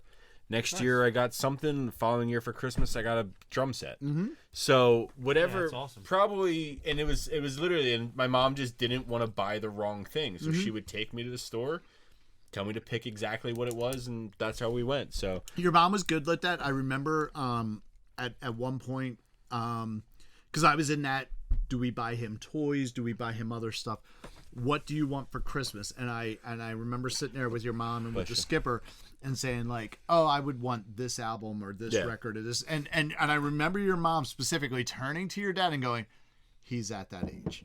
Yeah. You know, and I just remember that. And I remember thinking like, what the fuck does that mean? But like, she was right. I was at that age where like I wanted records and I wanted CDs and I wanted clothes. I no longer necessarily want toys. So to go to wrestling matches when I was 16. I would say so. Probably my best Christmas present that I can remember. Well, let me give you two. Best that I can remember recently was my first acoustic guitar. Okay. That being said, it was probably like the first Christmas that we were in the house that we after we moved out of Clark. Oh no, it wasn't the first because it was a little bit after. It was a good Christmas. Everybody was getting all the shit that they wanted, and then Dad goes, "All right, let's all." Like, we were putting all the wrapping paper in trash bags as we were going along, and he goes, "All right, let's bring all the trash bags down to the garage where we kept the trash until trash day." And me, Zach, and Kylie walk down the steps, and in the middle of the fucking basement is 3 brand new bikes. Nice. So it was, and it was a good. And you know what I think it was? Because I think it was around the same time period that we went to Disney World. I think it was when Dad finally got his settlement. Yeah, his workers' comp settlement. Yeah, his workers' comp settlement. So as a kid, we got everything that we wanted, and then we went downstairs, and there were brand new fucking bikes in the basement. More recently, and probably more realistically, the one Christmas I got a thin body acoustic electric Carlo Robelli guitar. Okay. Very nice. Very nice. Tom, favorite or best Christmas gift? Okay. I got to preface this with saying that my family we have a season 1 and season 2 as well. So I am the oldest of season 2. Okay. I have a half brother who's 13 years older than me, or 11 years older than me, and I have a sister who is 13 years older than me. I didn't know I had a sister till I was 14. It's a complicated story, whatever. My mom didn't know where she was, whatever. We'll talk about that some other time. My older brother, though, I grew up with, but he's 11 years older than me, so he was out of the house when I was 6. He was 17. He moved out, so he was gone when I was 6. But he used to come around, so until the point where I was 8, when like everything went haywire, he would be. So there was that, up until that point, whatever. After that, he would still come around. He was there. He would, he was in our lives, but he's much older than us. Yeah. So I got a lot of my music influence from him. He used to make beer runs for us when I was 16 because he was 27, and he lived around the corner, so we could go over. Which I'm fully expecting Jack to do for Regina. Dude, at that point, he fucking better. Yeah. So we had, he lived with, it was him and 3 roommates. They had this big house around the corner from my house on Brunswick Avenue. And we would so even if John wasn't home, I could walk over there, and one of his roommates would just walk, because the bar was 50 fucking feet away. They would walk over to McGuinn's and just buy a bunch of takeout and just hand it to us. Yeah, and exactly. They were, his roommates were all, they were a bunch of fucking degenerates, but no. I don't care. They would make beer runs for us, so cool. Exactly.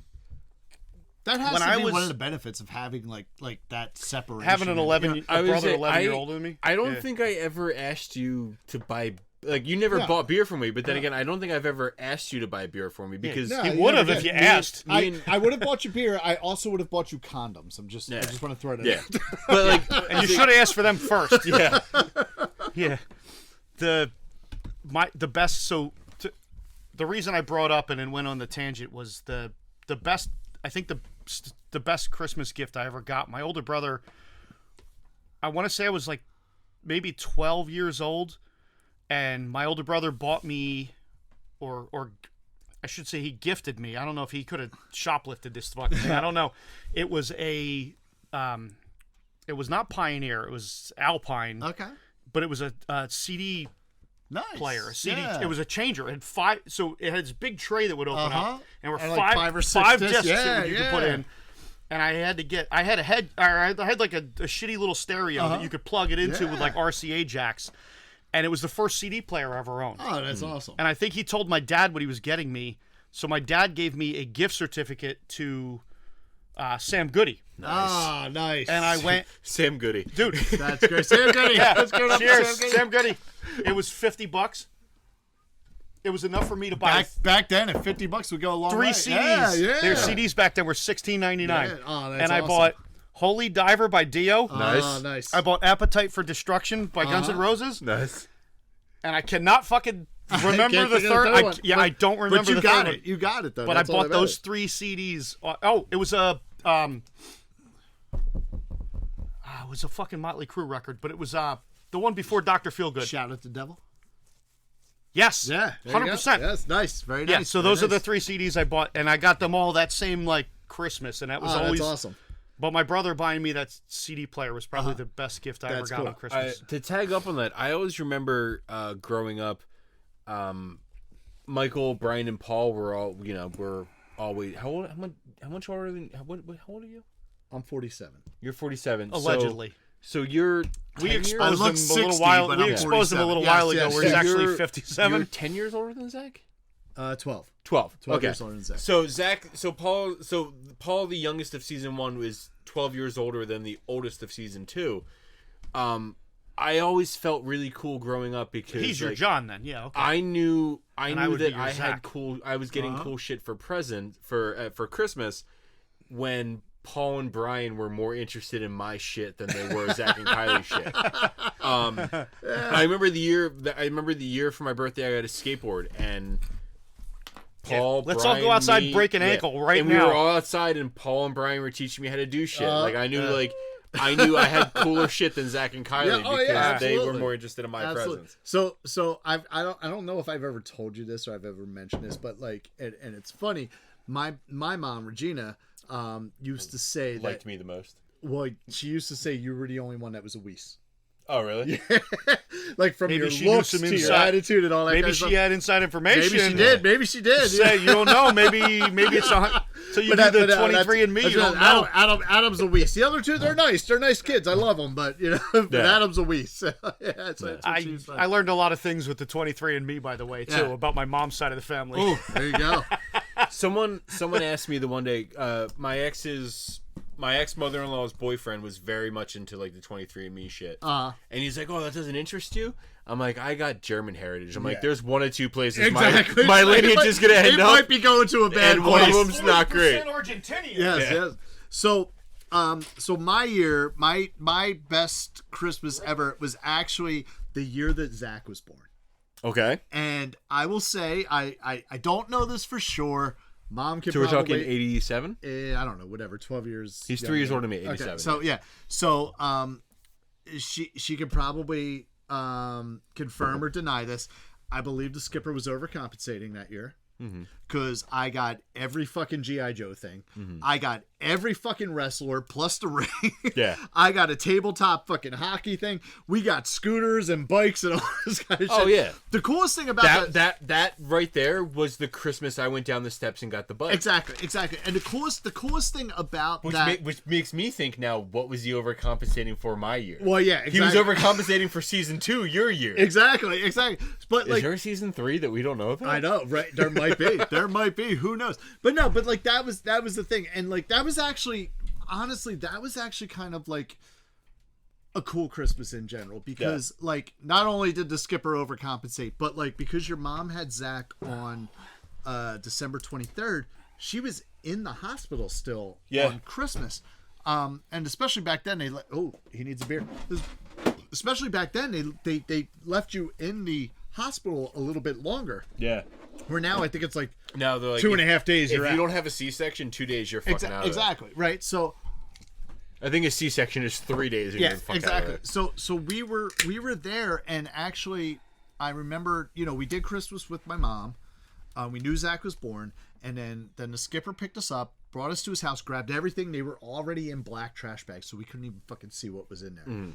And then we went to the fucking hospital, and we had Christmas. We opened up our gifts in the fucking hospital. That's cool. And so like, not only did I get a new little brother, because I was like, oh, I'm not the youngest anymore. Look at that, I got a little brother. I got like fucking every fucking thing on my list, so that was kind of cool. So that was probably as far as like gift giving goes, it's probably like the best Christmas. I mean, honestly, it even then it pales in comparison to any of the Christmases with my season one. Yeah. Followed by, like last year was technically Regina's first Christmas, but like, I mean, she was 2 weeks old, not even 3 weeks old. And you know what I mean? She was actually early. She came about 2 weeks early. So she was only really supposed to be a couple days old by the time, Christmas hit. Yeah. This year we've actually already gone out and bought her a couple gifts. So I was kind of, I think I'm a little more excited about that than Katie is. I think Katie's excited about it, but I'm like, I went to Target the other day I forget what I was grabbing, but I was like, oh, we should buy this and we should buy this and we should buy, you know what I mean? So definitely, I'm definitely looking forward to that. It's always a very strange turning point in your life where you decide that, it's all bullshit. Yes. Aside from what's good for them. Exactly. Exactly. And like we said, it's so much fucking better. Like the best fucking Christmas I've ever had is nothing compared to the shittiest Christmas I've ever watched them have. Exactly. Absolutely. Yeah, watch her tearing through a pile of shit like last year and the year before. Like, I've gone out of my way to make sure that, like, hey, here we go. We're going to, like, we're here by ourselves. It's just me and you, but we've got this. And it's unfucking believable. And what's great is, like, especially with her at 8 years old, like, that's the shit she's going to remember when she's 18, 19, 20. You know what I mean? Drop that bitch right in. I do that all the time. Still in the zone. Yes, Thank you, absolutely. Actually, there's a bag of those tabs he over left there, too. Yeah, no, there's another one we had started, like, besides that Thank bag. you. Yes, so... Well, so when I got here, I went showed me a bunch of upstairs them yesterday and then left them here. I saw your last daughter, week. and I was like, "Are you Ryan?" And she's like, "Yeah." I'm like, "I've been collecting soda tabs for you." And she just goes, "Haha, thank you." That is exactly how she probably respond. So back to regular Country Hipster podcast stuff here. We are going to get into now. I want to preface this. This is not off of the albums that we picked. Yeah. We said before going into this that we that's were right, going I to forgot talk about about this section. our. Did you not pick them? No, I did. That's okay. why we were going to talk about our top 3 Christmas songs and our. Did we talk about least? Oh fuck! I didn't write down least. I think we should. I did. I put. Oh no! I have a least. I actually have 2 least. Right off the top of my head. Yeah, I have. All right, I least, just didn't write it down. Hold on. I'm gonna write this down so I don't forget. Okay. I have a slash for my least, but at any rate, slash for my least as well. So we're gonna get into what our top 3 and our least favorite Christmas songs are. But again, these are not from our albums. From necessarily our albums that we picked. We just, this episode was just about talking about Christmas and what we like about Christmas music and the albums that we wanted to talk about. And so there we go. So in true fashion, Adam. Top 3 Christmas songs. Top 3. Happy Xmas War is Over. Okay. By John Lennon and Yoko Ono. Mm-hmm. I've always loved that song. I always loved Snoopy's Christmas by the Royal Guardsmen. What? Christmas bells, the Christmas Oh bells. God. Yeah. Okay. It's a nonsense song, but somehow in the middle of it, it references Snoopy fighting the Red Baron. There you go. But he decides to not fight the Red Baron because it's Christmas Eve. Well, it's kind of like the World War One. It's a Christmas truce. Then the Red Baron went on to kill like 38 more Americans. Exactly. Way to go, It's Snoopy, you fucking loser. It's a dumb fucking song. Yeah. Yes. Should have shot him down when he had the chance. And then a song that I've discovered recently, "Seasons Upon Us" by Dropkick Murphys. Oh, okay. Yeah, makes me laugh. Yes, yeah. It's a funny song. I enjoy that song immensely. So being an Irish band, you would think I would play that song. We don't. nah. So, all right, Tom, top 3 Christmas songs. I also in no particular right. Season Upon Us by Dropkick. I share with him. I don't know that I have a particular performer, but I really like the Bob Seger version of Little Drummer Boy. Okay. And I like Silver Bells, and there's 15 fucking versions of it I like. Hey, like there's no bad version of that Yep. song. Unless Neil Diamond did one, but I don't. He probably I haven't heard his version. Silver Bells. Yeah. Silver Bells. I haven't heard him fucking hamming it up on Silver Bells yet, but I love that song, but I don't know that I have a performer that I really prefer. Those are the 3 songs I like the most. Very nice. Very nice. So my top 3 Christmas songs. Number 1, again, doesn't matter the version.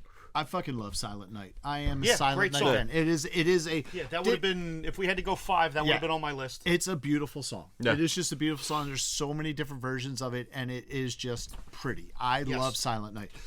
Number 2, Christmas Baby Please Come Home by Annie Greenwich, specifically the U2 version. I actually do like the U2 version of that song, which came out on the first album. Was I forget what the album was, but it was like the proceeds of the album sales went to AIDS research. Sure. It's U2. So It is U2, you know what I mean? But there was like a whole thing. Yeah. But no, that is my number 2, and honestly, this is probably my number 1 right now. And I actually have a very specific reason about this, which I'll kind of explain a little bit. So this song came out at the right time for me personally. As I had mentioned before, after my divorce, my 3 children from season 1 moved out to the West Coast. And there were a bunch of years there where I didn't get to see them at Christmas. Yeah, it's fucking brutal. Yeah, it is, and at very impressionable times. And then the 1 year, Jack and Ethan did come back. Kaylee didn't. She wanted to do her own thing out there in Washington, which is totally fine. But they did. They were like, hey, we want to come for Christmas, because like they would come at for a couple weeks during the summer and whatnot. But so Kaylee stayed out there, and it was my first Christmas with them after my divorce and when they moved. And the song, and when you listen to the song and the lyrics, it definitely was very prevalent to what I was experiencing at that time and going through, and that is Christmas Calls by Skinny Lister. Not a super popular song, but definitely worth looking up. It's called Christmas Calls. Skinny Lister is the band, and it's a great song about coming home and coming back to tradition and stuff like that. So there you go. That's my top 3 Christmas songs. Now with the top 3 comes a bottom. Can we give a shout out to probably the greatest Christmas song that nobody ever recognized? I know where you're going. Which one? Fairy Tale. No. Oh no, where are you going? It's a great song, but I'm saying if I had to make a top 5 or 6, like I left off 2 real. So I love Fairy Tales in New York, or Fairy Tale in New York, right? Yeah, but I'm about to working in an Irish bar. I'm gonna hear this song. Let's say 250 times before and after Christmas. I hear it once a week as is, but I'll hear it a whole shitload more times. But Christmas Wrapping by the Waitresses. Oh, I love that song. Everybody loves that fucking song. All right, and nobody ever thinks of it when they talk Christmas songs, but you can't listen to a Christmas radio station without hearing that fucking song. Here's what I want to say. It fucking rules. It not only rules, okay, but I'm going to get a little weird here. So when I worked at PacSun, You're gonna get weird. I'm going to get a little weird. All right. With that hat on? Yes. When I worked at PacSun, I worked there during the Christmas season, and there was this woman who I worked with, who I honestly don't remember her name, but she was fucking gorgeous. Fucking absolutely gorgeous, absolutely hot. Like I fucking loved her. I loved working with her. I was married at the time, there was no weird stuff going on. Nothing at all. But that song would come on when because they had PacSun has these CDs at the time. I don't know what they have now, but at the time they had these CDs that were like, you need to play this for this week, whatever. Sure. And it was always, and that song would come on every time she would turn around. I fucking know it. She knew what she was fucking doing too. She would turn around and look at me and go, "Oh damn, look what I forgot." I'm like, "God damn, that is one of the fucking sexiest things I've ever seen in my life." That is yes, rules. yes, it And does. It never gets enough respect. It will not, Absolutely, It yes. cannot get enough respect. It definitely gets an honorable mention there. Yep. So what's the other one? Did you have another one?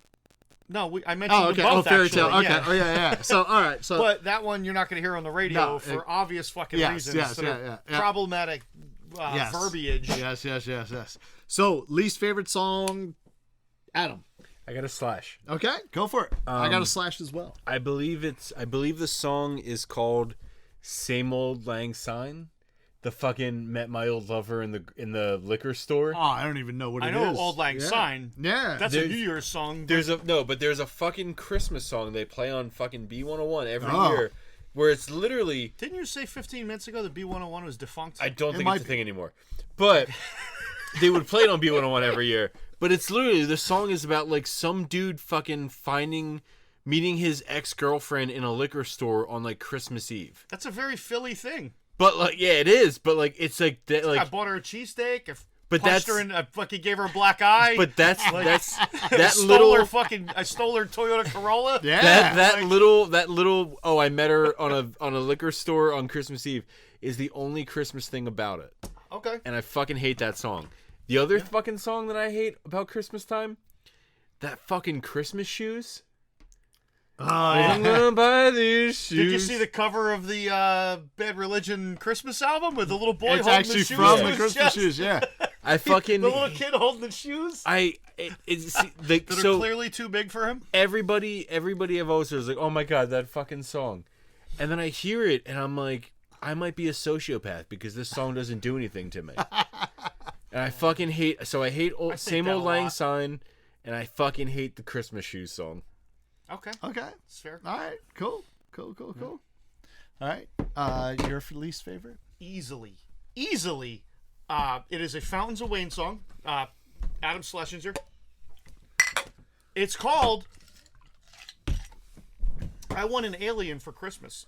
Oh, I've actually heard It that is the song. worst Yeah, fucking okay. Christmas song ever written, fucking hands down. Is it in the vein of like I want a hippopotamus for Worse. Christmas? Worse than that. 30 fucking times worse. Mm-hmm. So much worse. Pretty sure that's why that guy was like the first guy who ever died of COVID. Oh, because he wrote that song.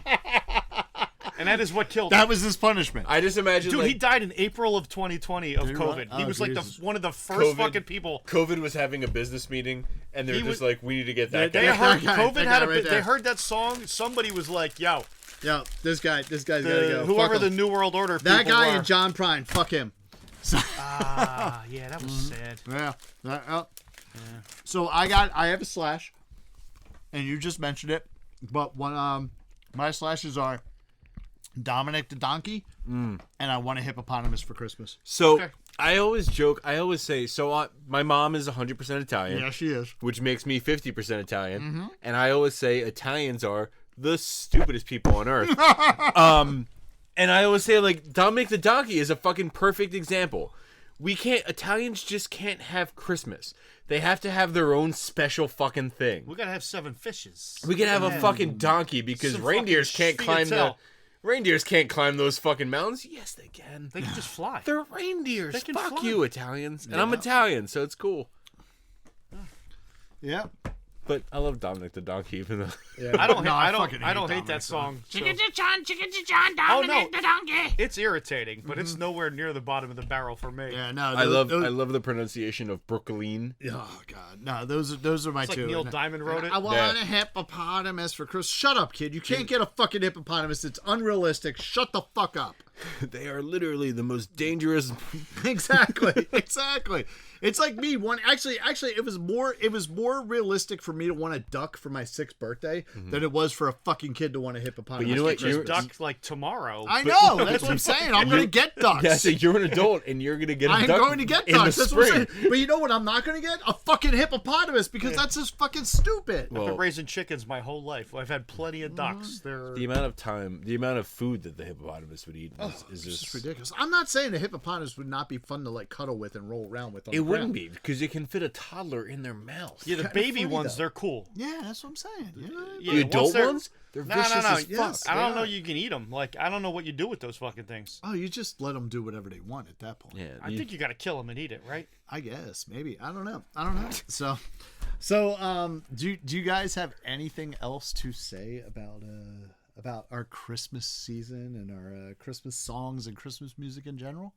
No, let's just make sure we fucking started after fucking Thanksgiving. Yes, which is what we were doing. Black even though- Friday with so, the fucking so here's the deal. Wycombe Vineyards. We are actually recording this before Thanksgiving because we have to, because this is the entertainment industry and you have to do everything in advance. But today is Black Friday, so come to the Wine and Vinyl for the Ottsville Record Garage. The Winyl. The Winyl at Wycombe Vineyards in Bucks County, in Buckingham Township in Bucks County. So, and we will have a very special promo code of Black Friday on the OttsvilleRecordGarage.com where you can get 25% off of your entire order of new and used vinyl, as well as we got like some cool like Funko Pops and shit like that too. I say and the 25% applies to like everything. everything plus, and here's the other thing. Not only that, if you are ordering specifically online, like you can get the 25% off, and if you spend $69.99 or more, you can also get free shipping. Oh, Yes. there you go. You Yes. didn't mention that earlier. I did not mention that earlier. So like go grab that one of those like Carole Kings right there. Or the Bob Dylan. One of those. What are you? Right here. This? No, over. No, that. That right there. Oh shit. So this Bob Dylan Mobile Fidelity box set is brand new, factory sealed, and on OttsvilleRecordGarage.com for $99.99. You can take 25% off of that, and when you take your 25% off of that, I just hiccuped and burped. But when you take your 25% off of that, you can also get free shipping because it will still be over $69.99. So that is the awesomeness of OttsvilleRecordGarage.com. Please put that back. I say this is nice. That is nice. And it's a very nice pressing. So, and your dad would love it. He really would. So you should get it for him. It would only be $75 with 25% off. And then What's the and then fucking- you get free shipping because it's $69.99 and over. It'd be $74.99 plus free shipping is amazing. Exactly. What a exactly. deal. Yes. What is the RPM on this? That there's two songs to a side. 45. It's 45 RPM. Jesus. Yes. So you should buy that from the OttsvilleRecordGarage.com or come to our pop-up event where you can also get 25% off at Wycombe Vineyards in Buckingham Township. So with that, we would like to wish you the happiest of holidays, no matter what the holiday is that you celebrate. We hope that you find peace and happiness in the new year and wish you and yours a very Merry Christmas. I hope your dad doesn't beat you with a bag of oranges. And we hope your father does not beat you with a bag of oranges. Hopefully not. Our dad will not because he can't anymore. Thank God. Thank God. Thank God for that. We put a That's why stop. I never have a fucking orange in the house anymore because I'm traumatized. I was gonna say we put him in the ground, but we You know didn't. what? Can we get Debbie to like hit us all with a bag of oranges this Christmas? I'll get my Like, kid. do you My wanna- daughter will fucking beat you with a bag of oranges. Do you want to no get her problem. to hit us with a bag of oranges as like bonus content? Yes. Yeah, probably. I think we should do this. Yeah, probably. Like all of us. Like not the kids, just like us. I've been hit with yeah, enough season bags two. of oranges. Yeah. I'm good. Yeah, we could probably, Yeah, make it all right. work. All right, cool. So we are going to get some bonus content of my stepmother and But you got to be Adam's playing mother. Bing Crosby songs while. Oh, it happens. absolutely. Oh, yeah. We have Big Crosby in the background, You gotta and, put Bing and Crosby Debbie is record going to on. beat us all with a bag of oranges. While smoking a pipe. Yes, so look for that on the TikTok. Follow it at the Country Hipster, and that is going to be great. You're going to have to tell her about this. I'm not telling her about I it. You got have to you, I tell her got about it. And she'll probably be like, "What the fuck are you talking about?" Yes, I'll do it, but that's stupid. She'll be like, "What?" And I'll be like, "I'll buy a bottle of Verdi," and she'll be like, "Cool." All right, done. All right, so that's what's going to happen. So we'll have that going. Maybe we'll like post it on Christmas Day or something like that. Yeah. But with all that said, I think. Oh! Real quick, we are back to business next week. We don't know what album is next week's episode As of this because- moment, no. As of this moment, because we're actually filming the episode where we pull that after this. Yeah. So This is the magic of television. yeah, so there you go. The magic of television and the entertainment industry. But on that note, it is time to